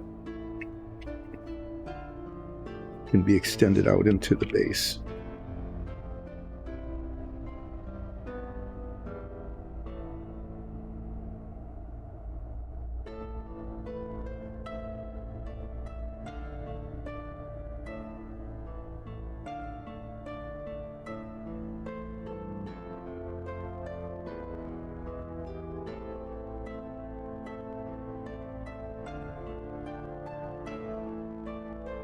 take a break soon. Let this dry. I'm going to, even if it means going a little later for the break, I want to repaint the face so that after break I can try again to get the red striping on there to make it look the way it potentially can look, because it's got really nice detail, texture of streaming. It's like streaming back from the face. It looks like a Wookiee, except it's going to be beige and red with green wash instead of, Wookiee color. I'll show it to you in a minute. Get globby paint all around on this. So you see the face has these nice striations all over the place, but there was way too much paint on the brush, and it just, instead of just catching the tops of it, anyway, I probably should have used this. I should have not squeezed out fresh paint is what should have happened. Squeezing out the fresh paint, then it started flowing again. If I'd used the not fresh paint, then it would have been easy to dry brush. Ooh, it's thought of a bad Monkey Island.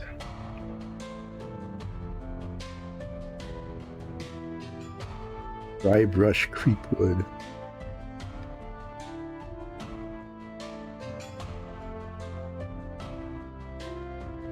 His name was Guybrush. It sounds like dry brush, but it's not. This needs more red paint on it. Now, when I paint the face, I'm going to come back around. There's spots here that need more red before I'm not going to green wash this until the base is done anyway, because the whole base gets green washed also. But not green washed like companies pretending that they're more green than they are. Not that kind of green wash. Literally green wash. Literally. In this case, used appropriately, because it is literally green wash. It's wash that's green. This brush needs some tender, loving care. Use it on the face anyway. Most of the green out of it.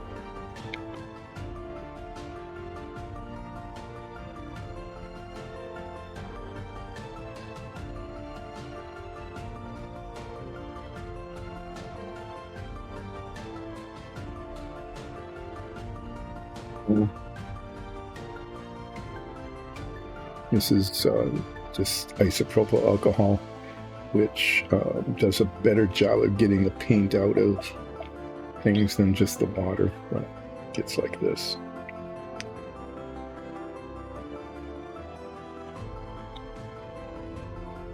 All right. I need to put more red on various and sundry parts of this.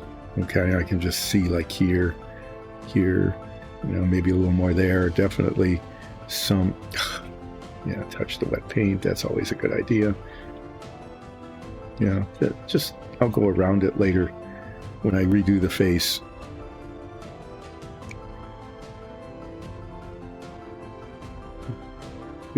Just hold the body. This is the base color for the face, for the body.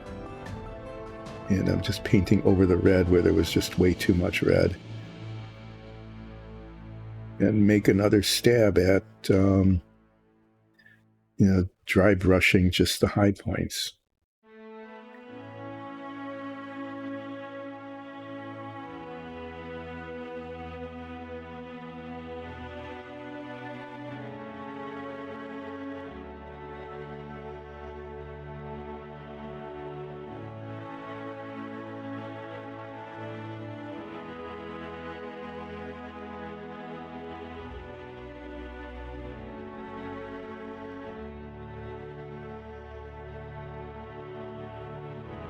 What I should do.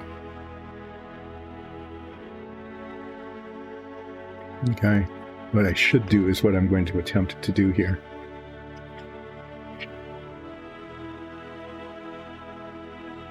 I'm going to attempt to give it glowing green eyes. Look.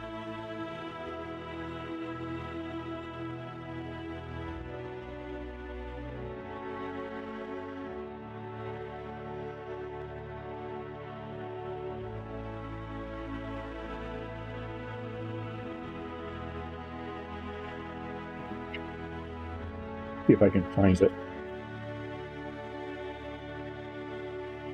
Here it is.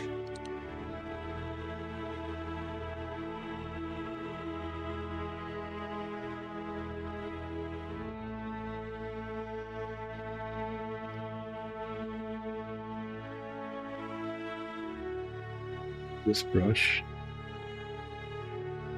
Let's get it on the incoherent tip here, right? Get it in the eye socket.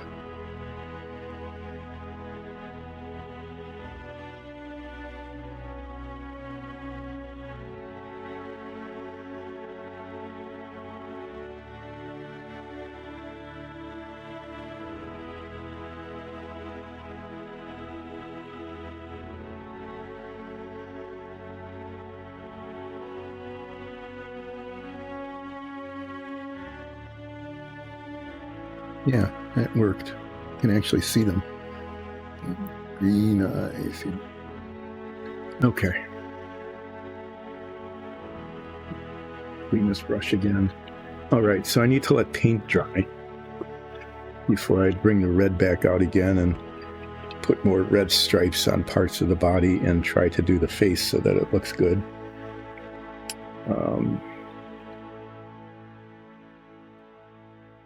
And I will be back, what is it now?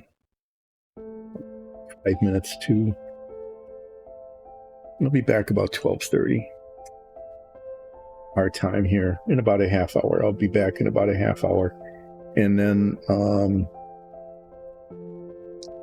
finish the face and the striping, you know, the red as necessary throughout the body, because there's some places where it just needs more.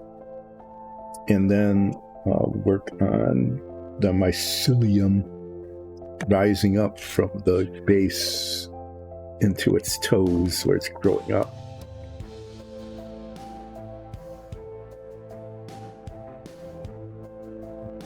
If I can see if I can pull that off, and if I can't, then I'll just repaint it. But there. So let me just show it to you now. I have to hold it in the middle because the base is wet. And that's how it's coming so far. And there's like these, it's streaming out from the mouth and the head. And I want that to try to just seriously, really very carefully dry brush the red onto the face to make it look okay. And then paint the mycelium, maybe a little green touch up, and then the whole thing gets slathered in slimy green wash.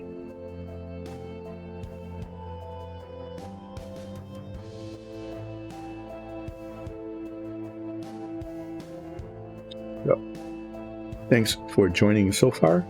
Welcome back to Relaxing Painting with Dice and Dungeons after having been away for a bit. I will be back in about a half hour and will do my best to finish this thing. And then we'll have a big fungus monster, which I'm sure we're going to run into sometime or other in our campaign. We seem to spend time in sewers and run into these kinds of things. Anyway, I will be back in about a half hour. Thanks so much, and we'll see you then.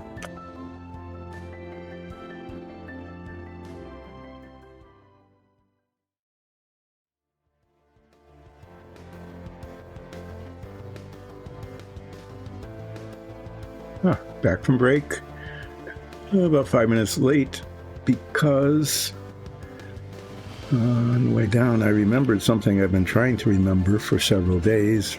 I was looking for a box of glasses in one of the cupboards here, And I kept forgetting to look for it. And then I remembered to look for it, and then I said, well, if I don't look for it now that I'm remembering to look for it, I'm almost certain to forget to look for it. In which case, then I'd have to try to remember again. Anyway, yeah, I'm back from break. And I remembered and I looked, and it wasn't what I was looking for. So that was sort of disappointing. Let's see. With this, I need to try brush the face and paint the tendrils on the base. Let's try what I really want is like a sort of a broad but stiff bristled brush for the dry brushing, because I don't want, when I did it with a little brush, it got into the crevices. So I need a bigger bristled brush. This is stiff because it's got something in it.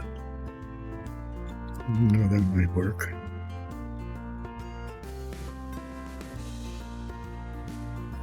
I don't know what's up with this. Some sort of stuff got in the bristles here and is not coming out.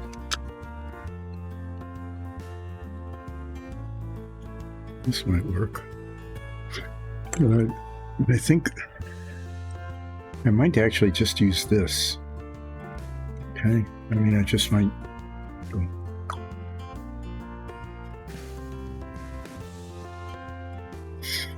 It's the biggest brush, but it might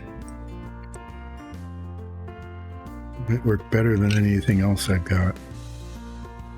This one is really soft.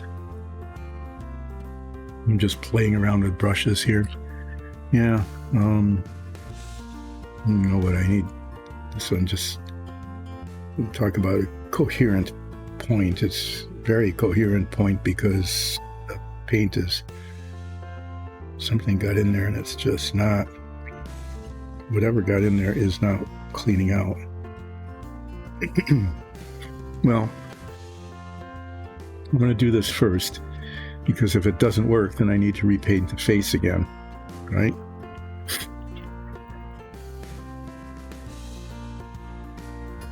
I'm going to try to do the face first, and then there's some places where I just need more red, and I'll just use a little brush and dab it on here and there.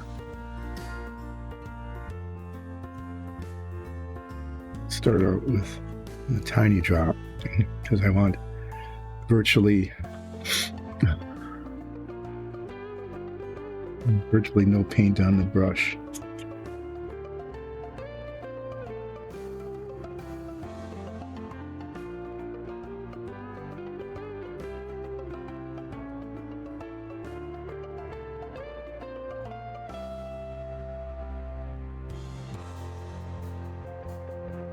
Like no paint there now.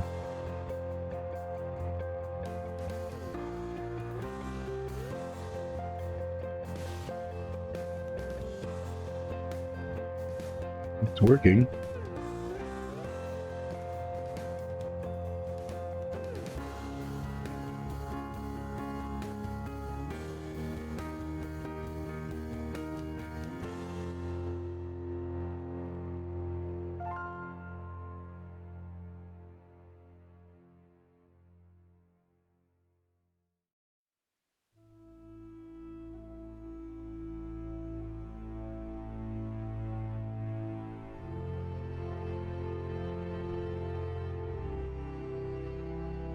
Okay.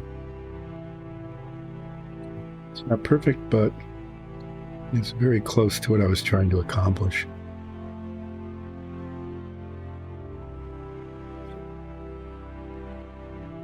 Clean that out and get out the little bitty brush again. Wow, all these brushes need cleaning.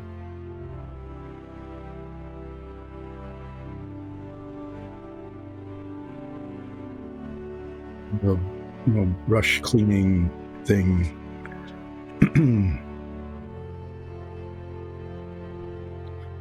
Brush cleaning event here near the end of the stream, or after I'm done with this, at least, anyway. So there are just places on here where it just needs more red.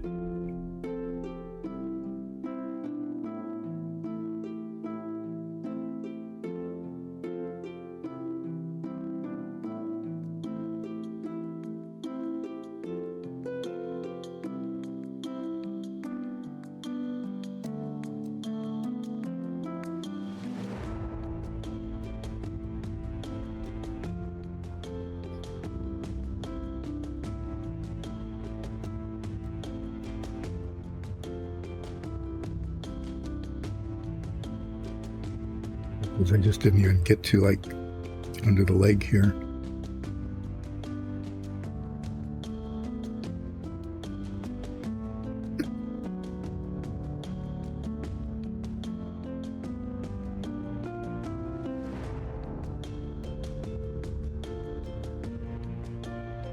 Not a lot, but sometimes they're just obvious and it just needs to be done.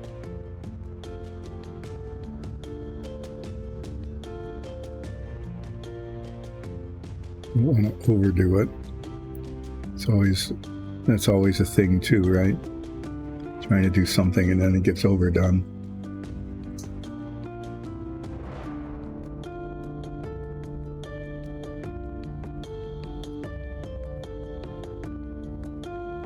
Rotate it and try to find the places that were jumping out earlier that aren't now.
This is a frequent thing here.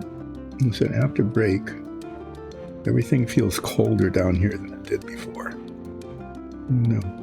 Maybe, before break, maybe I kind of adapted and then I go upstairs where it's warmer and then I come back down and it feels cold again.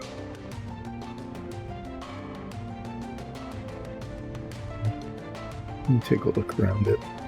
I guess it's looking okay, not really seeing any real bare spots, and the whole thing gets greenwashed anyway. So, I don't know, before break it looked like there was a lot more on here than there is now. Just gonna stop messing with it, let that paint lie as it is. This brush needs major cleaning as well. This brush all need to be cleaned. I'm going to use this brush with the incoherent tip that gave rise to the discussion of radium poisoning. Back in frame. Okay. Well, there. Thanks for the reminder, Who.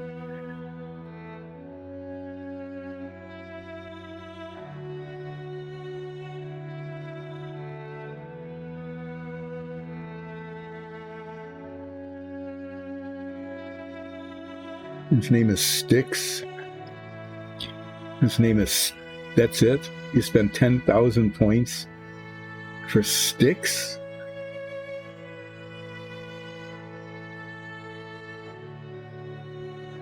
Okay, well. Styx it is.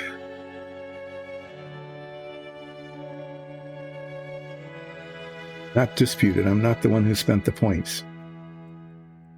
But it is now Styx. Okay.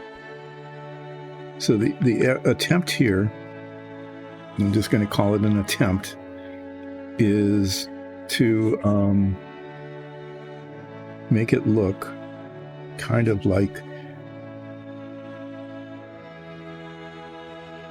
cilium is going up into the toes of this, that it's just like it's growing out.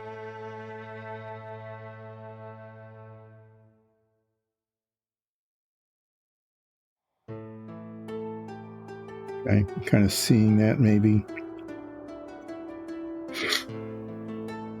It's kind of in frame.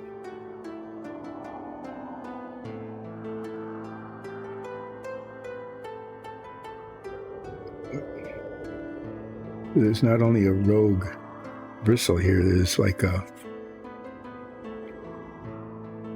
feathery thing.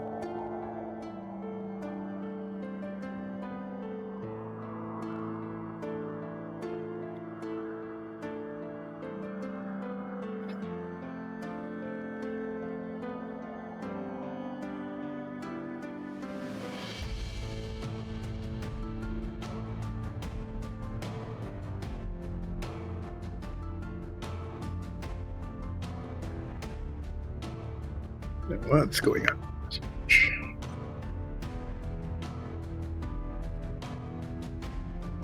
No, definitely not Sticky McStickface. I want Sticks. Sticks is a good name. Sticks is a very good name for this.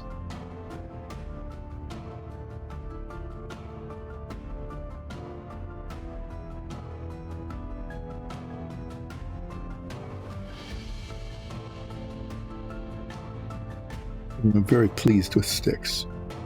So thank you. Thank you for naming the creature.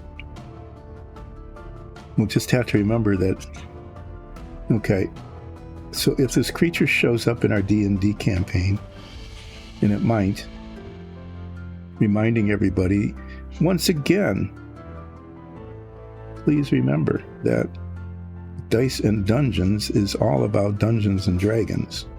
We have a stream, a D&D stream, that's been going on for quite some time, that streams most Sundays at 2 with a live chat. It's 2 o'clock Eastern time. Okay.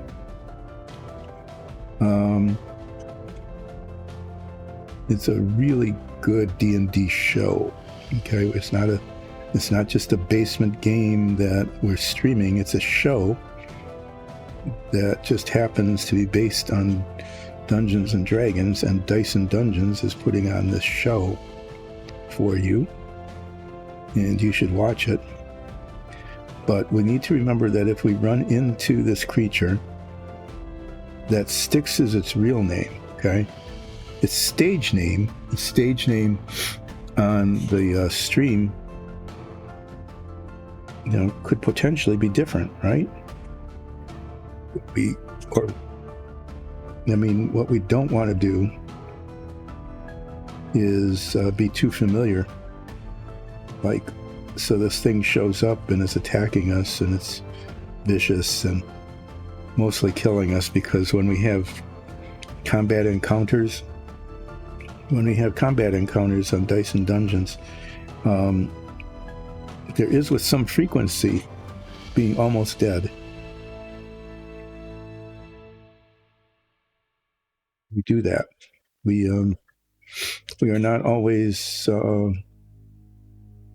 effective in our combat. Usually 9s, our bard, our Tabaxi bard, frequently saves our party by doing crowd control with like Vicious Mockery or Tasha's Hideous Laughter.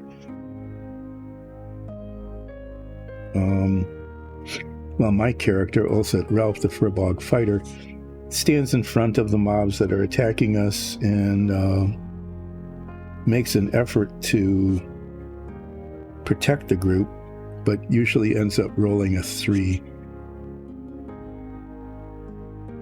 I think I roll 3s more often than any other number. You would think that with a D20, that the rolls would be fairly random, that any number could show up as often as any other number. You would think maybe that would be the case. That isn't what happens in reality, though. What happens in reality, at least the reality of our stream, which is not real reality, but it's the reality of our stream,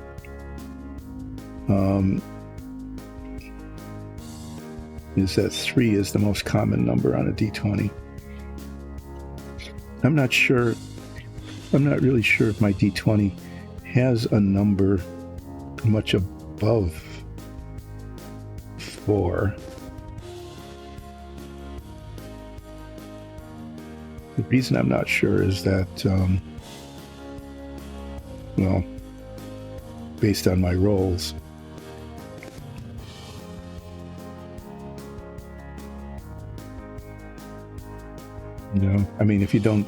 if you roll these die and you don't see a number above 4, begin to wonder if the die really has a number above 4 on it.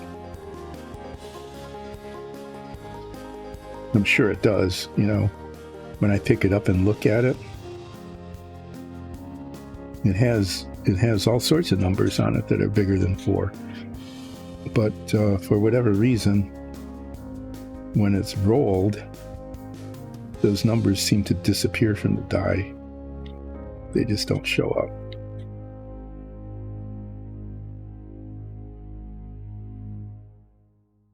What was that?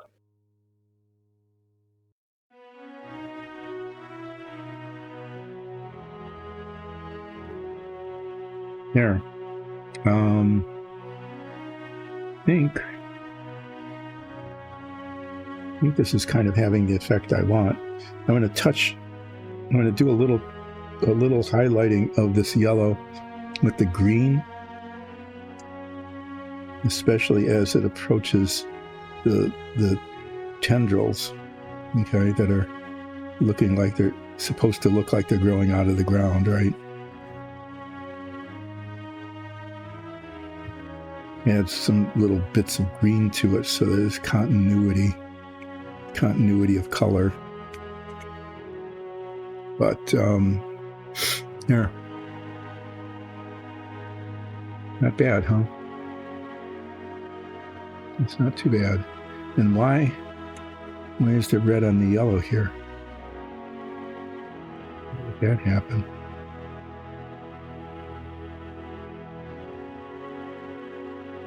I guess when I was dry brushing with the big brush, I must have bumped into it and got red on the yellow.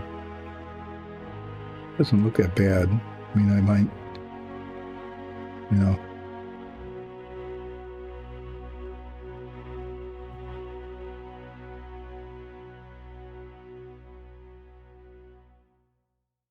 All right, so let that dry for just a bit, and then I'll get the green paint out and do some green highlighting. Not highlighting, detailing to make it look like the green is growing into the tendrils on the ground. And then once that's dry, I'll be able to dry brush the whole thing using this brush that has red paint on it. I need these brushes to be not having red in.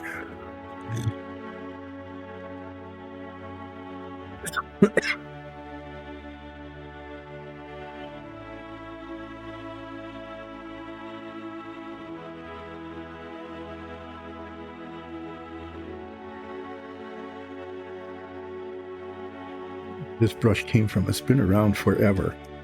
And it's one of, as you can see, it's just covered in everything.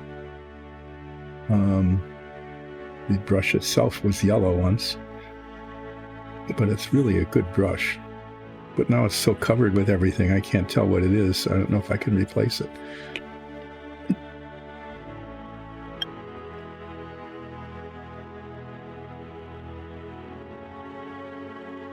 So what I was saying before I got distracted by myself was that if we do run into this creature, Okay, we run into this creature in our campaign. That's what happened. I started talking about our campaign because there is one. Watch it. Watch Dice and Dungeons. It is a really good D&D show. It is very good. It's a lot of fun. Our characters are compelling. We talk about food a lot. We sometimes have combats in which the bard is the only one that saves us, except for the times when our changeling druid saves us by turning into like a bear or a caribou or something, and does a better job of damaging the mobs we're fighting than my furbog fighter.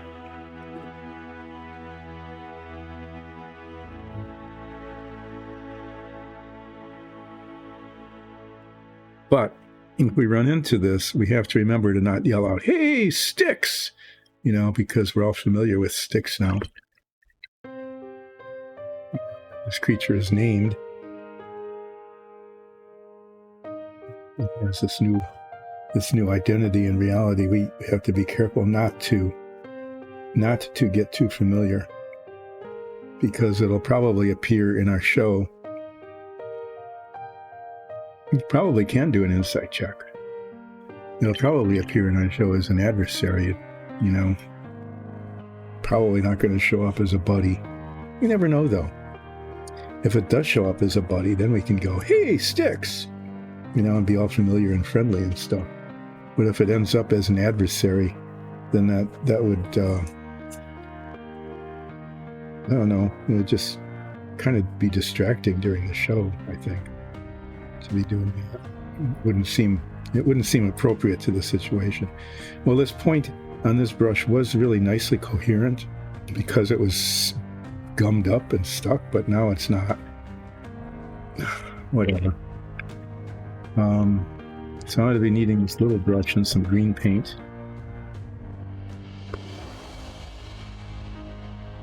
Green.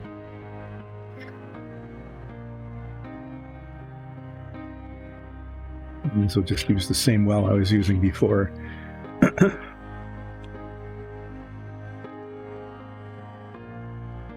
There isn't going to be a lot of this.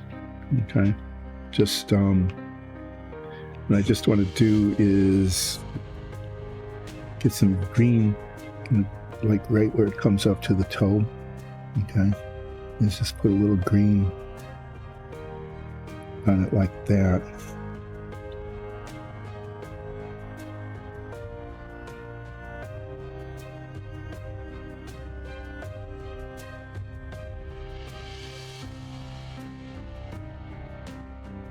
So it looks sort of continuous with the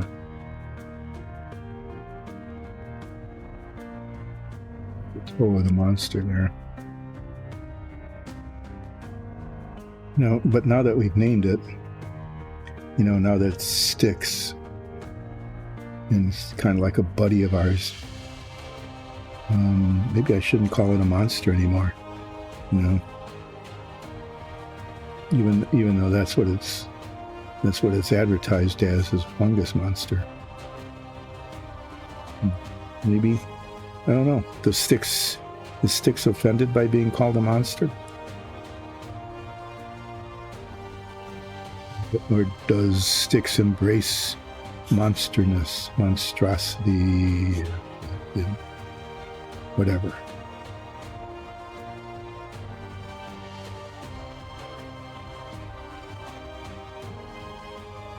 I don't know. What do you think? Does it embrace the identity of being a monster, or would it prefer not to be referred to as that?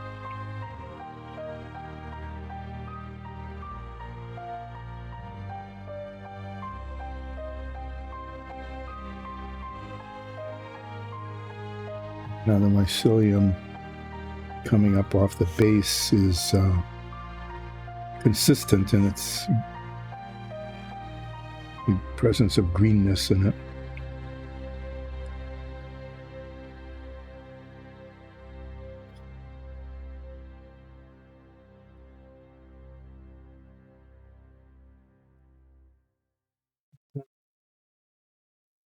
Well,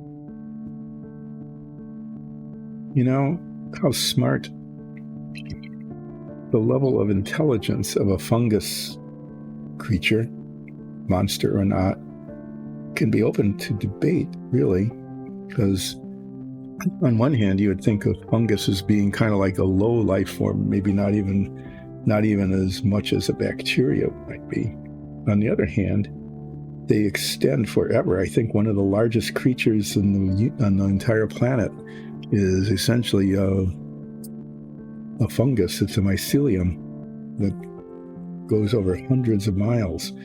And that gives it, if there's any kind of activity going on there, it might be like the most intelligent thing on the planet as well. Think about that. Or not.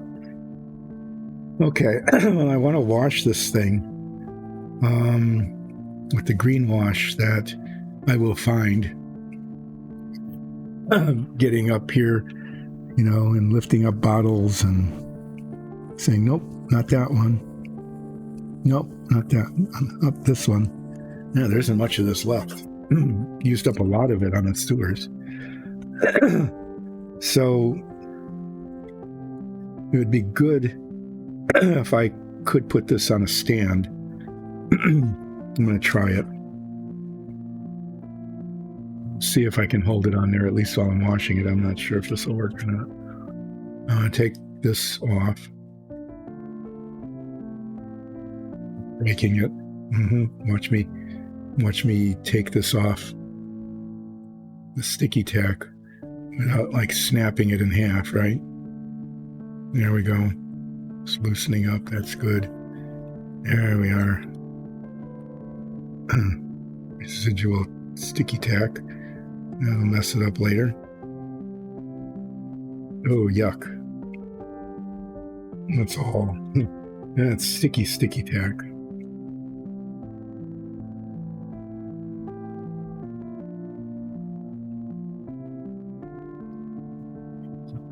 Long.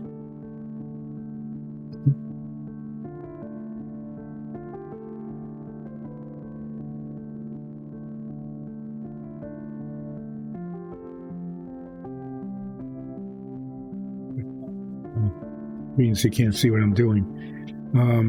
This is one of the decks of the submarine that was on the sticky tack, and there's way too much sticky on it now. It had been on there too long. I left it on there for too long, and it is adhering to it in an unhelpful way. By cleaning it with water first before I do anything else, but it is not something I want to be a feature of this deck, as to the unevenness and stickiness caused by the sticky tack. It'll get painted over, but hopefully it will adhere okay. You can see the glossiness of it.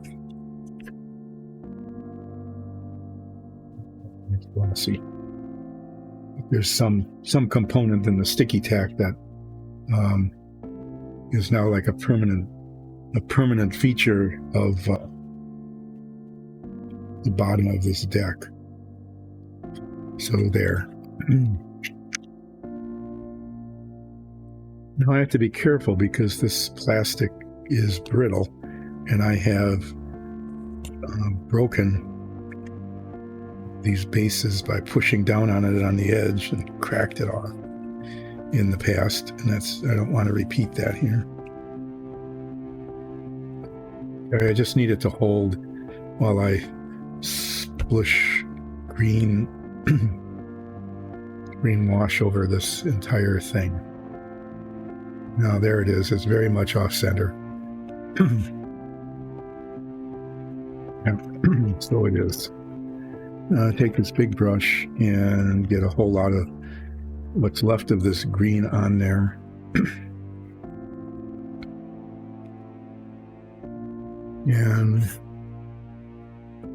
Yeah. I'm looking at my marks. Like, is this on screen and in this area? It is.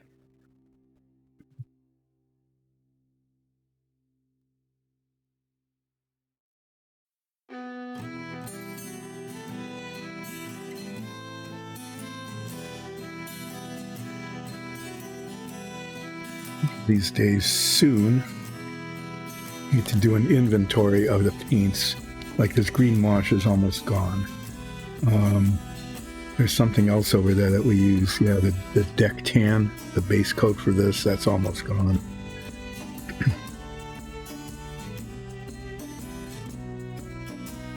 There, this gives it a nice greenish. See the green forming all over it? Yeah. It was greener. Which is, an effect that we want because it's up out of fungus and stuff. So a green overtone, I'll call it, because it's going over. I won't call it a green undertone because it's not going under anything. It's going over. So this is a green overtone that's going on the entire. And you can see the difference there between that side and this side. How the greeniness makes it look green, overtony, especially on the beige color, right? Goes up more on there than on the yellow, which is already somewhat green.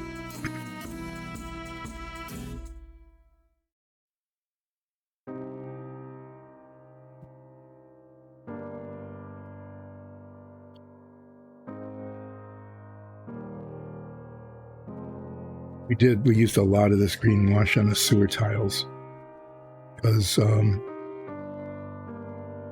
they needed to be green and slimy, and this did the job.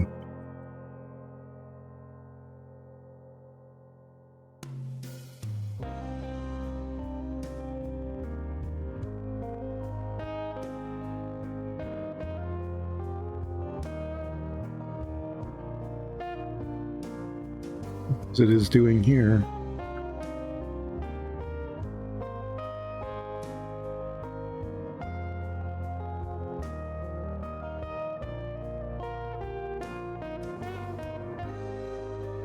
As it gets older in the bottle, you can see the same thing that's happened with some of the other washes, is that, the pigment settles in the bottom, and no matter how much you mix it, by the time you get to the bottom, sometimes the pigment is really heavy.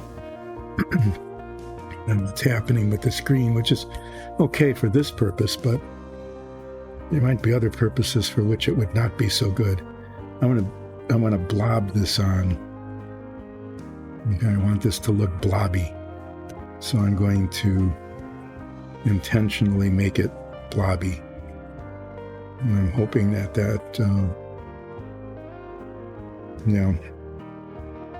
or stays that way.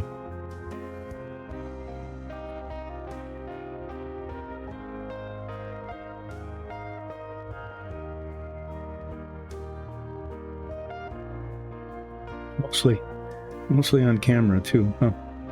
Use that. I'll just take what's left and blob that around.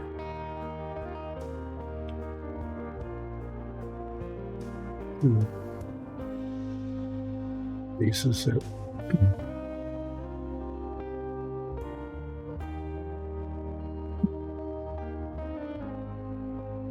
Okay, this is going to dry and look pretty much like it's looking now. And this is now, ta-da, the fungus monster. I think it looks pretty fungusy. Because of all the texture that was in the body to begin with, but it's came out okay. I'm going to leave it on here until it dries, otherwise it'll get all over my fingers and everything else.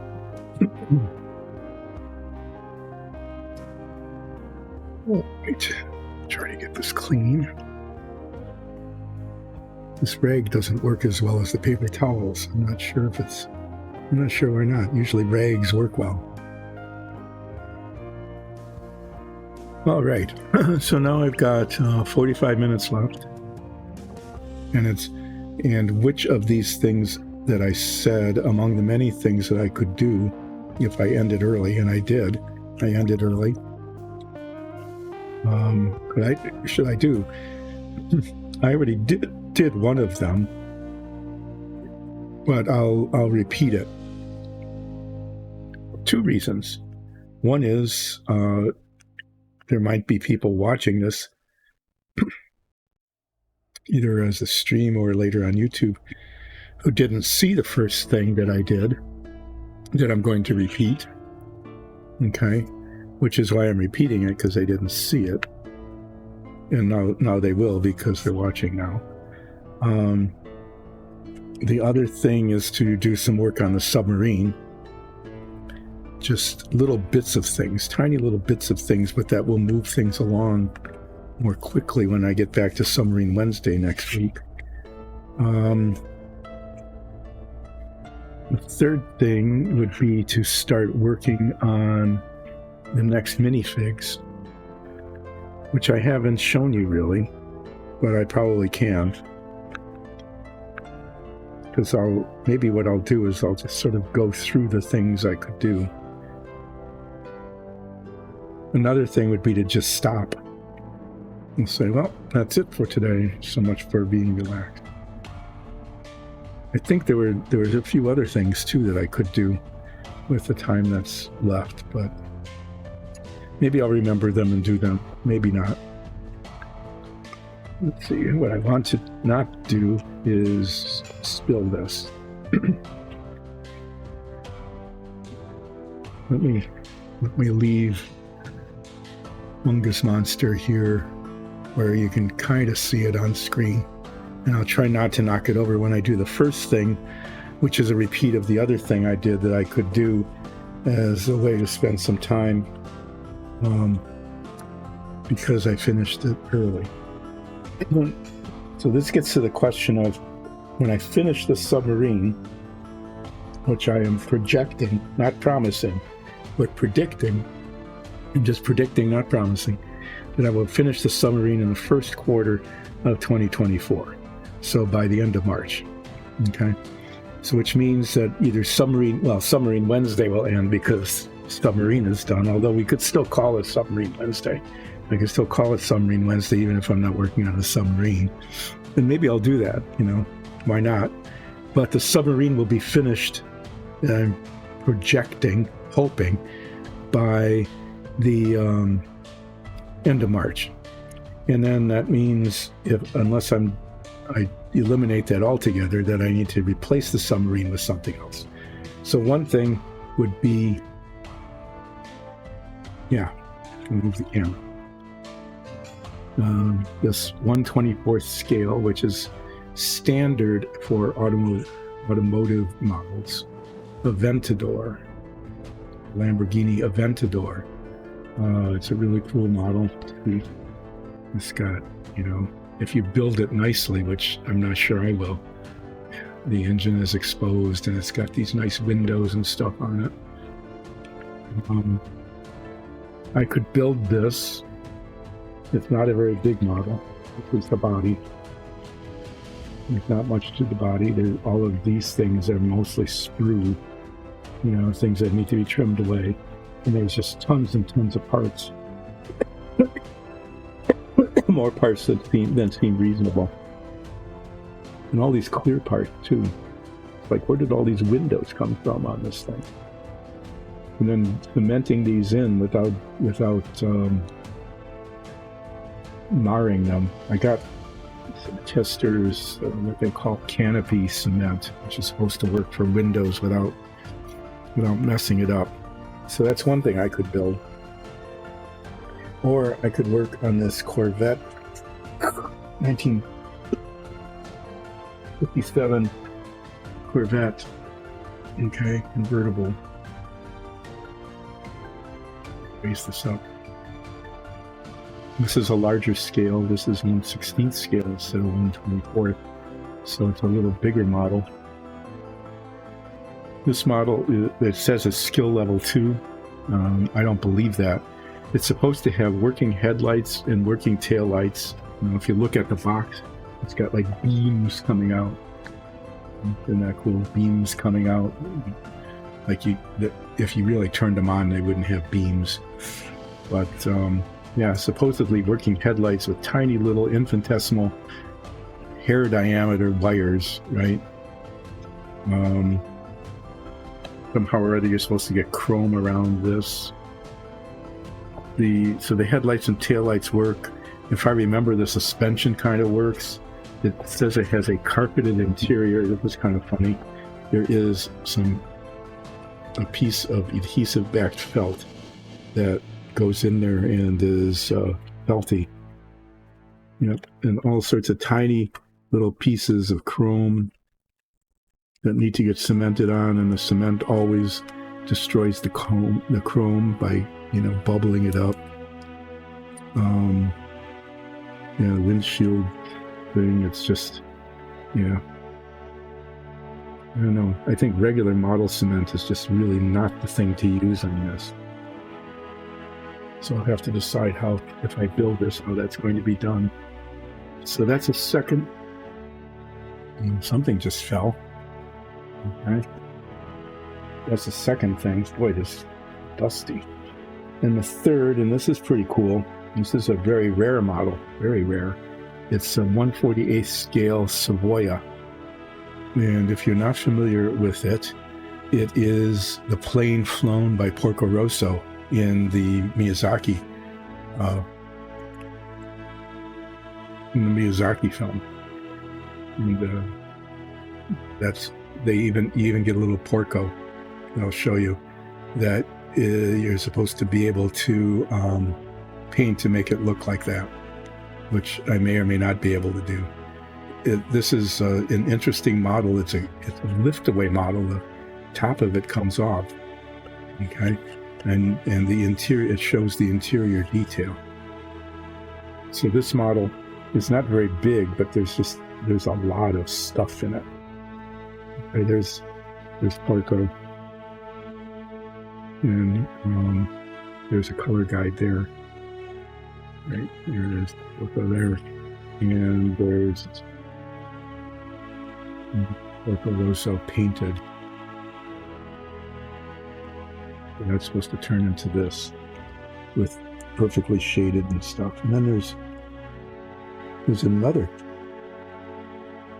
figure there that comes with it. I'm not sure who that's supposed to be. Weird looking.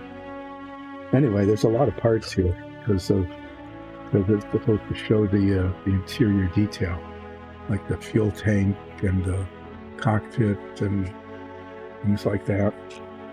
The engine, and all of those details need to be, very carefully put together and then painted. So that's another thing we could do is the Savoia S21. Yeah, I found it. Isn't it cool? It is. It's a good model. So, there. Yeah, it's interesting. So the tail is, Italian. So it's red, white, and green. But because the thing is molded in red, the decal for it is just the green and the white part. It's almost tempting, instead of using the decals, depending on how good they are they just stickers?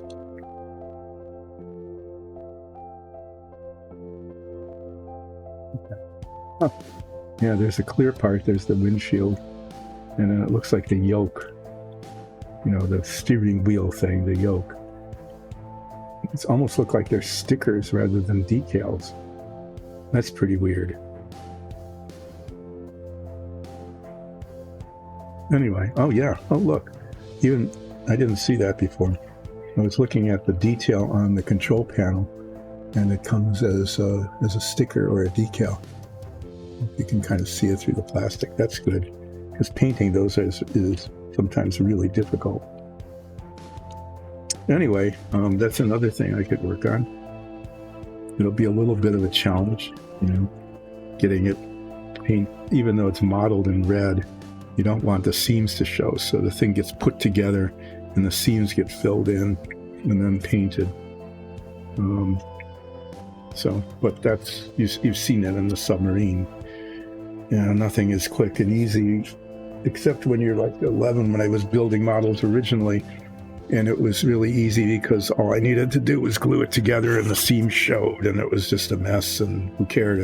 Didn't ever painted anything, but now it's different. Anyway, I've got those 3 models, and the Aventador, given the feedback I've gotten so far today, is that the Aventador is probably out of the running, and it's between the Corvette and the Savoia.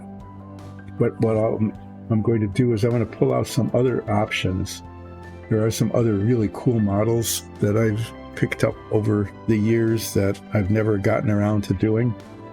Here, I'm going to show this on camera while I'm chatting about what might happen in the future. Okay.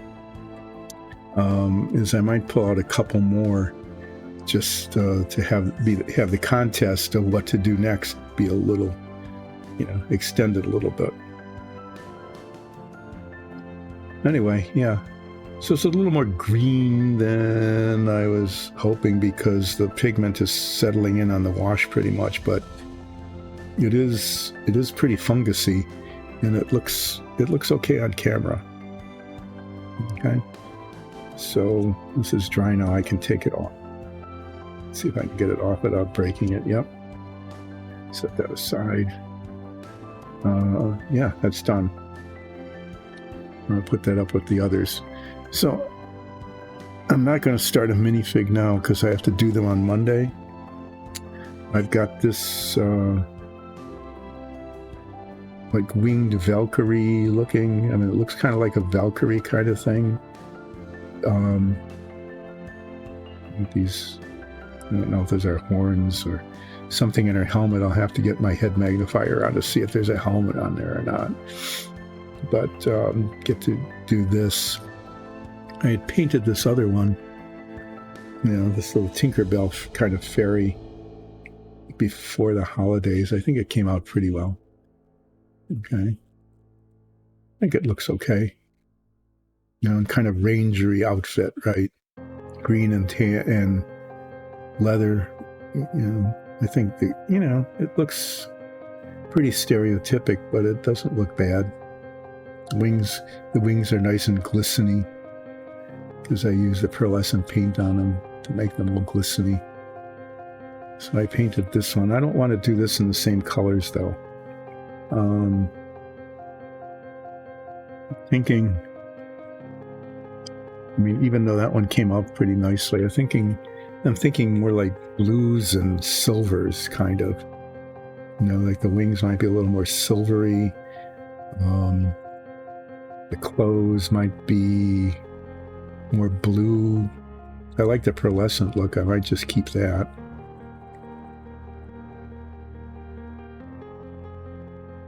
So this is what I'll be working on next.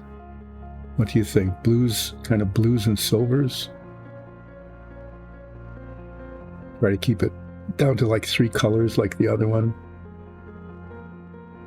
Maybe turquoise and darker blue accents. And then the other minifig that is still and about is the Shetland pony unicorn. Okay, obviously a unicorn because it's got the unicorn. It's got some flaws on the bottom. This is always a thing to try to scrape those off without hurting the model. But since I'm looking at it, if you look at it from the side, they're just obvious and they look bad.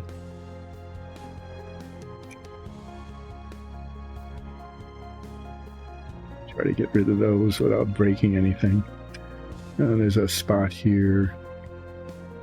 We don't need to have a blemish on the hindquarters of the unicorn.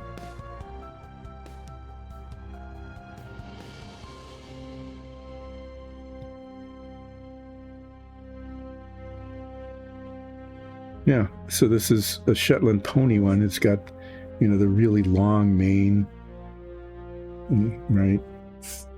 Comes way down here like that. On the eyes, it's got, the mane hair on the eyes like that. That's kind of cool. And it's short.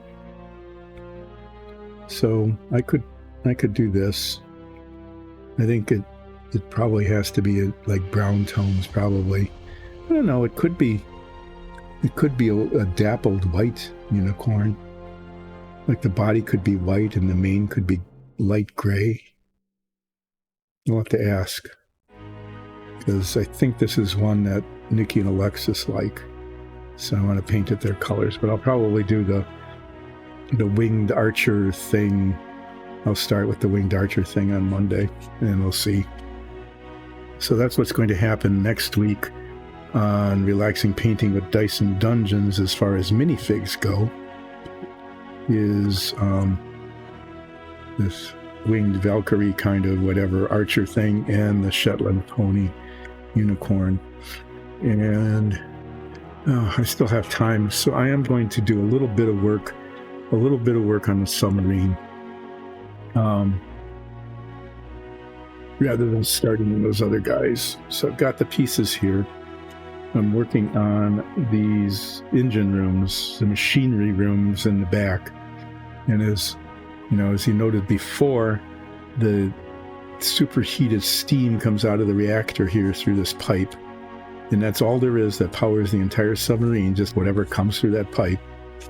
And then it comes up through this pipe here into all of this stuff. It just goes from one thing to the other, to the other, to the other. I'm guessing, the stuff that requires it to be hottest first and the stuff that requires it to be cooler later. And this thing drives the propeller, I'm pretty sure, here. Down on the lower deck, I think that's where the propeller, happens anyway. Here's the pieces. These are the pieces in real life that go into those decks. This is one of the decks into which the pieces go. That's this one. And then this one here needs another coat of that brownish paint. So I'm going to put that on now.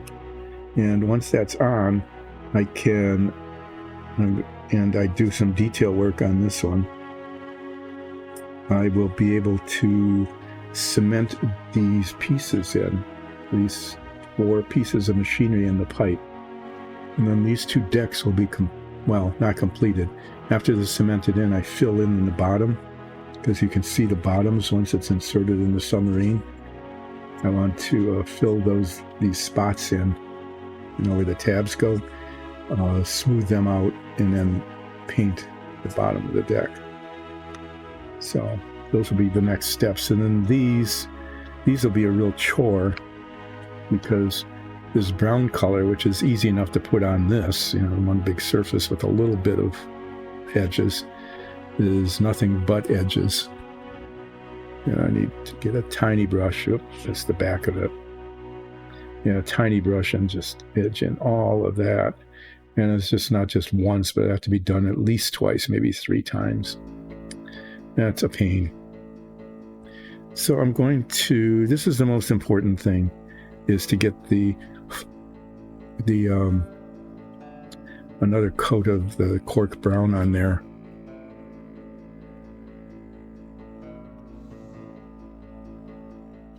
Because I can't cement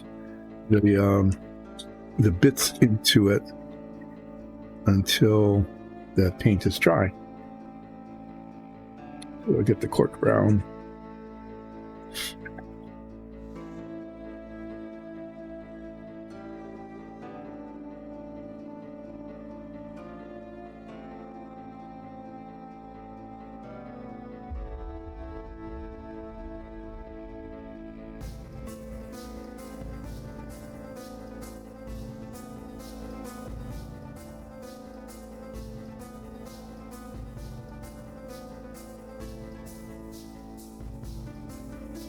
yeah, just using up the last bits of the time here. Doing a thing that needs to be done anyway. There's some other detail that needs to be done that I do not want to do at the end of a stream because it's really highly detailed work. The inside of the escape hatch has a ladder. You can sort of see it. And I started using the fine point felt tip pen to do the ladder at the end of the last stream, but the pen wasn't working and my hands weren't steady. So I'll do that on Wednesday. But this is, this isn't that hard to do. It's just getting some paint on the brush here and spreading it on the parts that need extra paint, which is especially this bit here.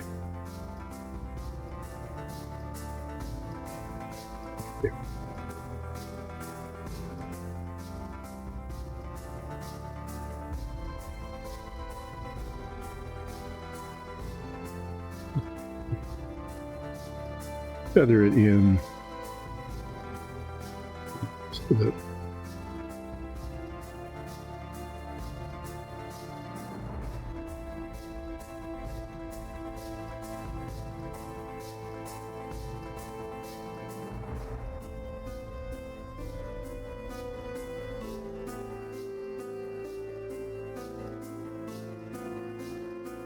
and hopefully that will dry and blend in nicely, and I need a little bit more. This brush is really nice for doing those large areas, but it absorbs a lot of paint.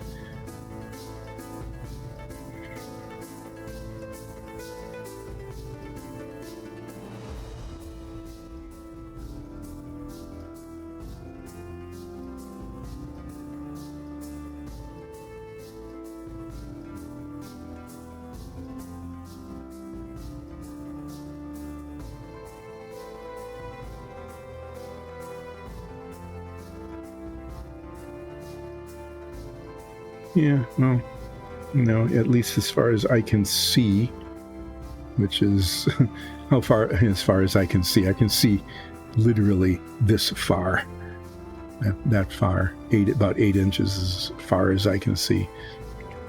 So that was kind of an unfortunate, choice of words, but I'm going to just take this off now. I'm going to have the same problem I had on the other one probably. Yeah, there's this sticky bit on the bottom that needs to be cleaned out somehow.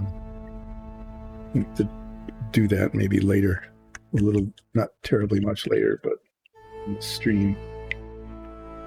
Certainly before I paint the bottom. Probably take care of that after these things are cemented in. After they're cemented in and I have to sand the bottom anyway. It'll be a good time to clean that out. I need to remember to not leave things on the sticky tack that long.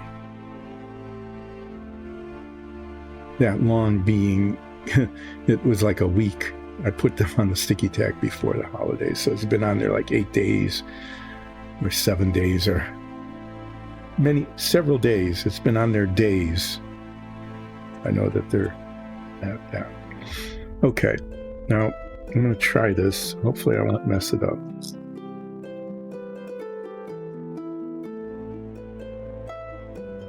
So the technique I've been using for these dials, see this? These have a bezel around them and some little dials on them. So what is that, a flaw? I have to get the beige paint out again and touch that up, but I'm going to do that after I do this. The technique I've been using for this is I take the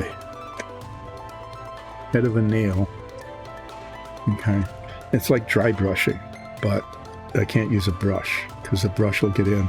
But this, if it's flat, so I ground it flat, okay, and put ink on it and basically just stamp it, okay? Pretty much what I do. And hopefully it will work. It's worked before, but, you know, past is not a predictor of future performance, that kind of thing. See what happens when I attempt to do this now.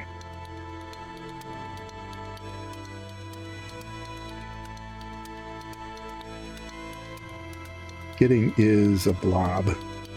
That didn't work at all.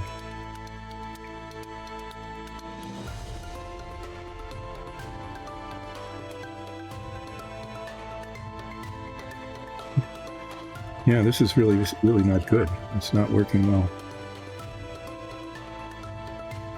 I don't know if it's because of the particular nail head or what.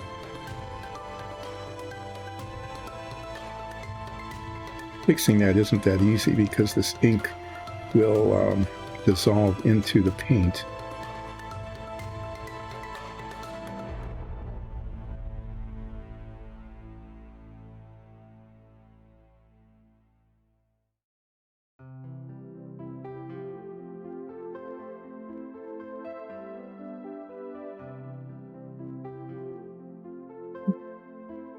Yeah, that's pretty annoying. Let me try the other nail head, but just use a little bit of the edge of it.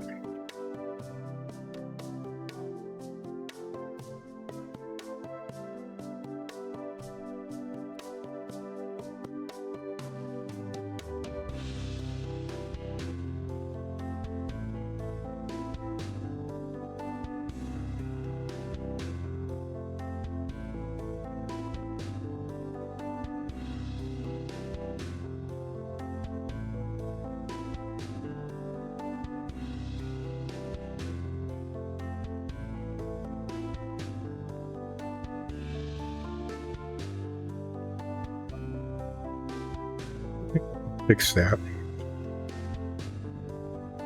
but that's as good as it's going to get, and I smudged it quite a bit, so I'm going to pull out the bone white and the little bitty brush I'm going to put on.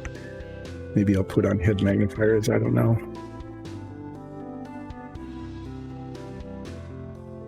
But I need little dots of paint that I'm going to apply by doppling it, because if I spread it, it will dissolve the ink underneath it.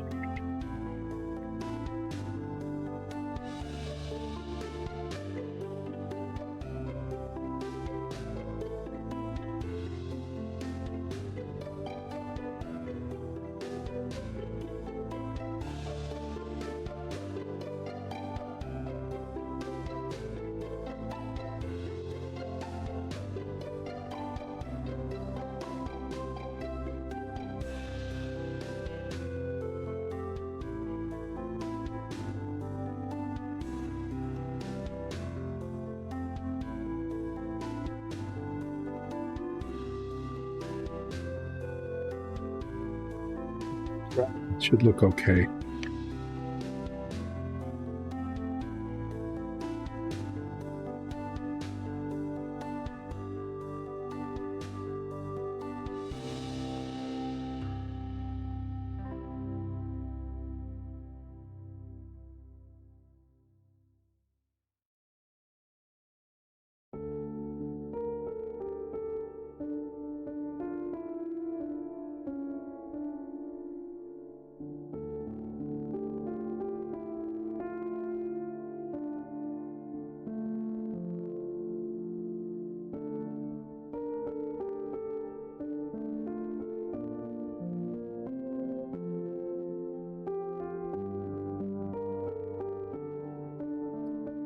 Doesn't, I can put a little more on it. You know, like if the black bleeds through too much, I can recoat it.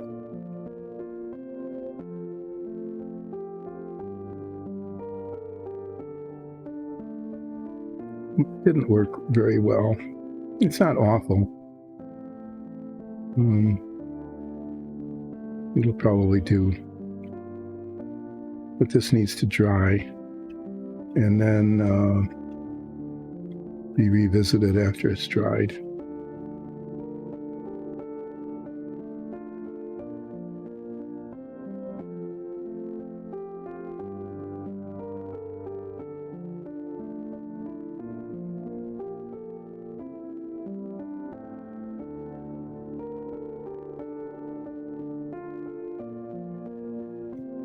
play with those, it's just going to ruin them even more than they're now. So I'll leave that. Let's see. I think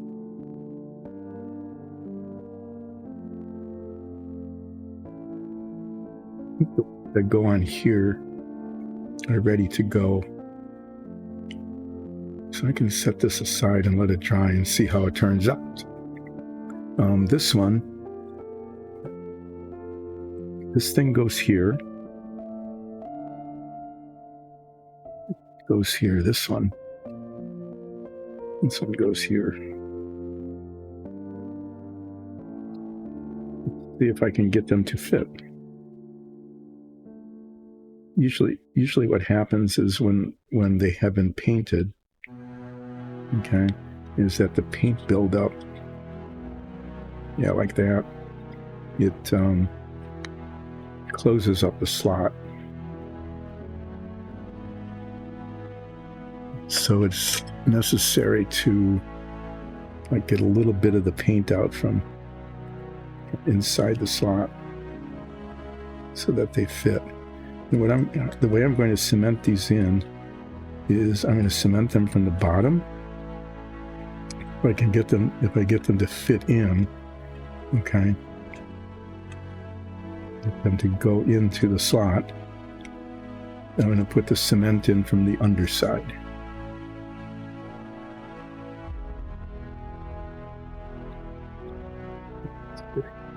That goes. See, pretty nice, huh?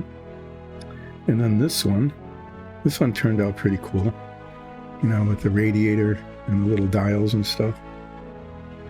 This one goes here.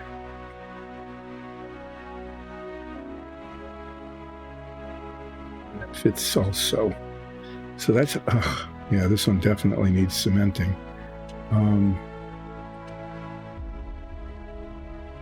Is it rocking? Like that. I'm going to have to tilt it forward a little bit. It's not. We'll hold that a little bit.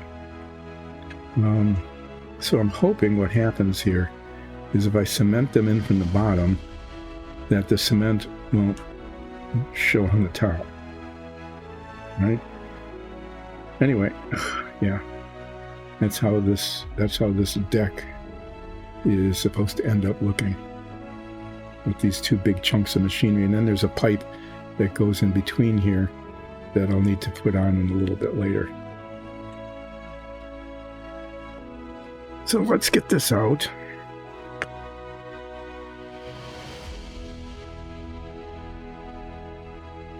Do some risky business here at the end of the stream. Is this part first. This is holding in pretty well. So I'm just going to put some cement. It says that this will flow by capillary action into the little gap there.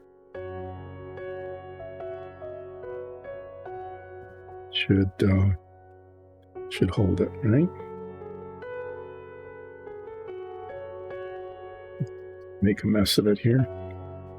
Spread it all over the place where it will melt the paint and the plastic. And unfortunately, I get to sand it down later after I fill in these gaps. So that's set in there pretty nicely. This one doesn't want to stay put. So I need to hold it like this. And then I cement to those little holes. And then hold it in place while the cement starts to melt the plastic, right? It dissolves the plastic. That's how this works. And forms a weld.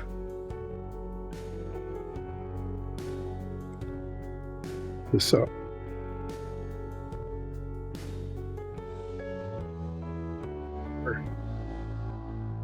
No.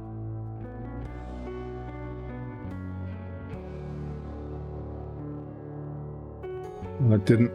The cement got over everything. It just made a mess. But it doesn't show, at least. So yeah, it fell out. It fell out and spread the cement around, right? Of course it did. So there. That's how this deck is going to look.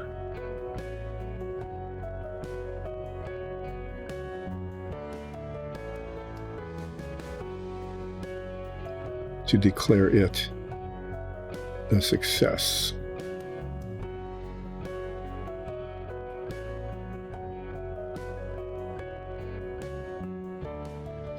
Just set this down so I don't mess it up. Let's see how this is coming along. Yeah, it's just that paint like dissolved the ink.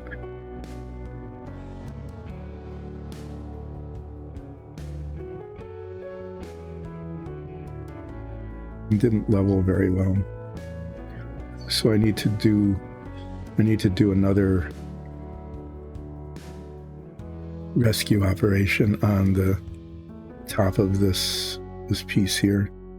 That needs to dry before I put another coat on. Basically, that'll serve as a sealer. It'll seal in the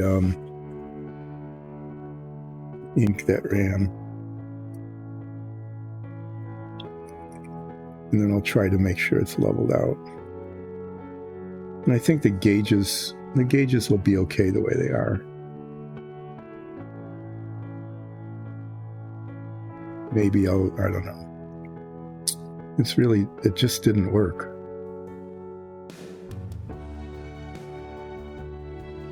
But this one needs a little work again. I should have just left them as they were. Yeah. Sometimes things go well and sometimes they don't. That one didn't go as well as it should have. And it needs some serious paint touching. So that's that. I have to find out. I wonder which pipe goes here. I hope it fits when it comes time to do that. That flaw there. And it's just dust. So this is okay. It's number 86.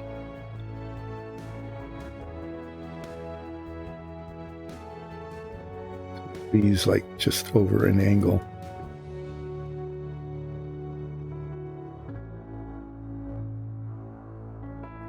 Yeah, it looks like it's this one. This one here goes from there to there. And I need to cut that off, sand it down, cement it in, and then it needs another coat of paint. But I'll do that after it's cemented in. So that's going to be what you'll be seeing on Submarine Wednesday next week is a bunch of little stuff. You know, like this pipe will be put in, cemented, and painted. Okay. The bottom of this, once the cement sets, these holes here get filled in with little plastic putty, and that dries. And once it's dried, this whole thing gets sanded down and painted dark gray. The same thing will happen to this deck. Is this piece goes here.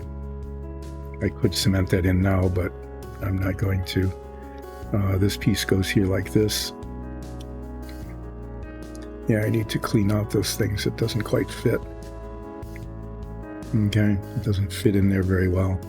So I need to change that slot around. This one goes here. That one that I messed up goes here. Those get in. The bottom dries, the cement dries. They get plastic puttied and painted after it's done. These get just that deck tan needs to get in between all of these little bits and pieces here without getting onto them on both of these decks. Okay, and there's one piece here that gets cemented in here like this after the deck is painted, and then it's just putting all these pipes in. There's a whole bunch of pipes. One goes from here to here, one from here to here, and on this one there's like here to here, here to here, and then this one goes out and connects to the input of the reactor. And I might even paint this one, which comes out of the reactor, I might even paint it red just to show the continuity between the reactor and the machinery. That one is this kind of curvy one here, 82. The curvy part goes in there, and then the straight part goes into the hole in the bulkhead. So I just need to fix this next week after the paint dries.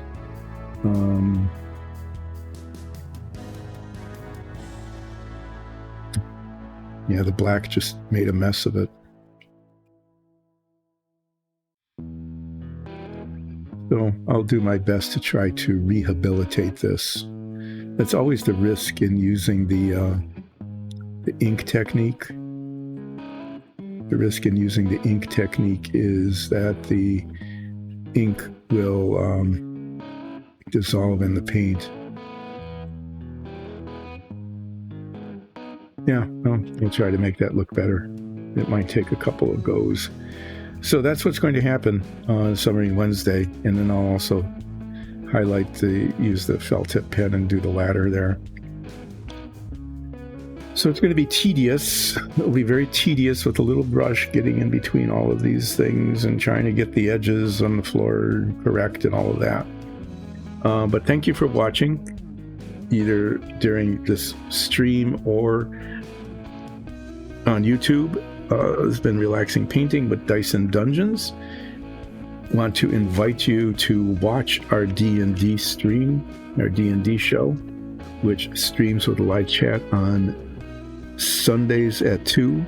I think we took some breaks for the holidays, of course. It should be back soon. So you get to watch that. And you can always catch it on YouTube or as a podcast. Sorry, I'm trying to do two things at once by putting stuff away. Well, it's really a shame that the dials looked good. I had the white on it really well, but the black just failed. Anyway, be back with the submarine on Wednesday. Continue to make very slow, but, slow progress. And I will also be doing minifigs, this minifig on Monday. So, thanks again. Please join in. Becoming a follower if you can. That would be terrific. By becoming a sponsor, that would be even more terrific. Or, most terrificness of all, going to patreon.com/diceanddungeons. That's patreon.com/diceanddungeons, and becoming a patron of Dice and Dungeons. And if you become a patron, you get really cool things like access to the improv warm-up sessions that we record before we do our D&D campaign. And there's other perks and stuff you can get by becoming a patron on patreon.com/diceanddungeons. And say goodbye to Fungus Monster, which has been completed today. Yay! I hope it's friendly. I really do. I mean, why not? Why wouldn't it be friendly? Right? Okay, thanks. See you on Monday at more or less 10 o'clock as we resume Relaxing Painting with Dice and Dungeons.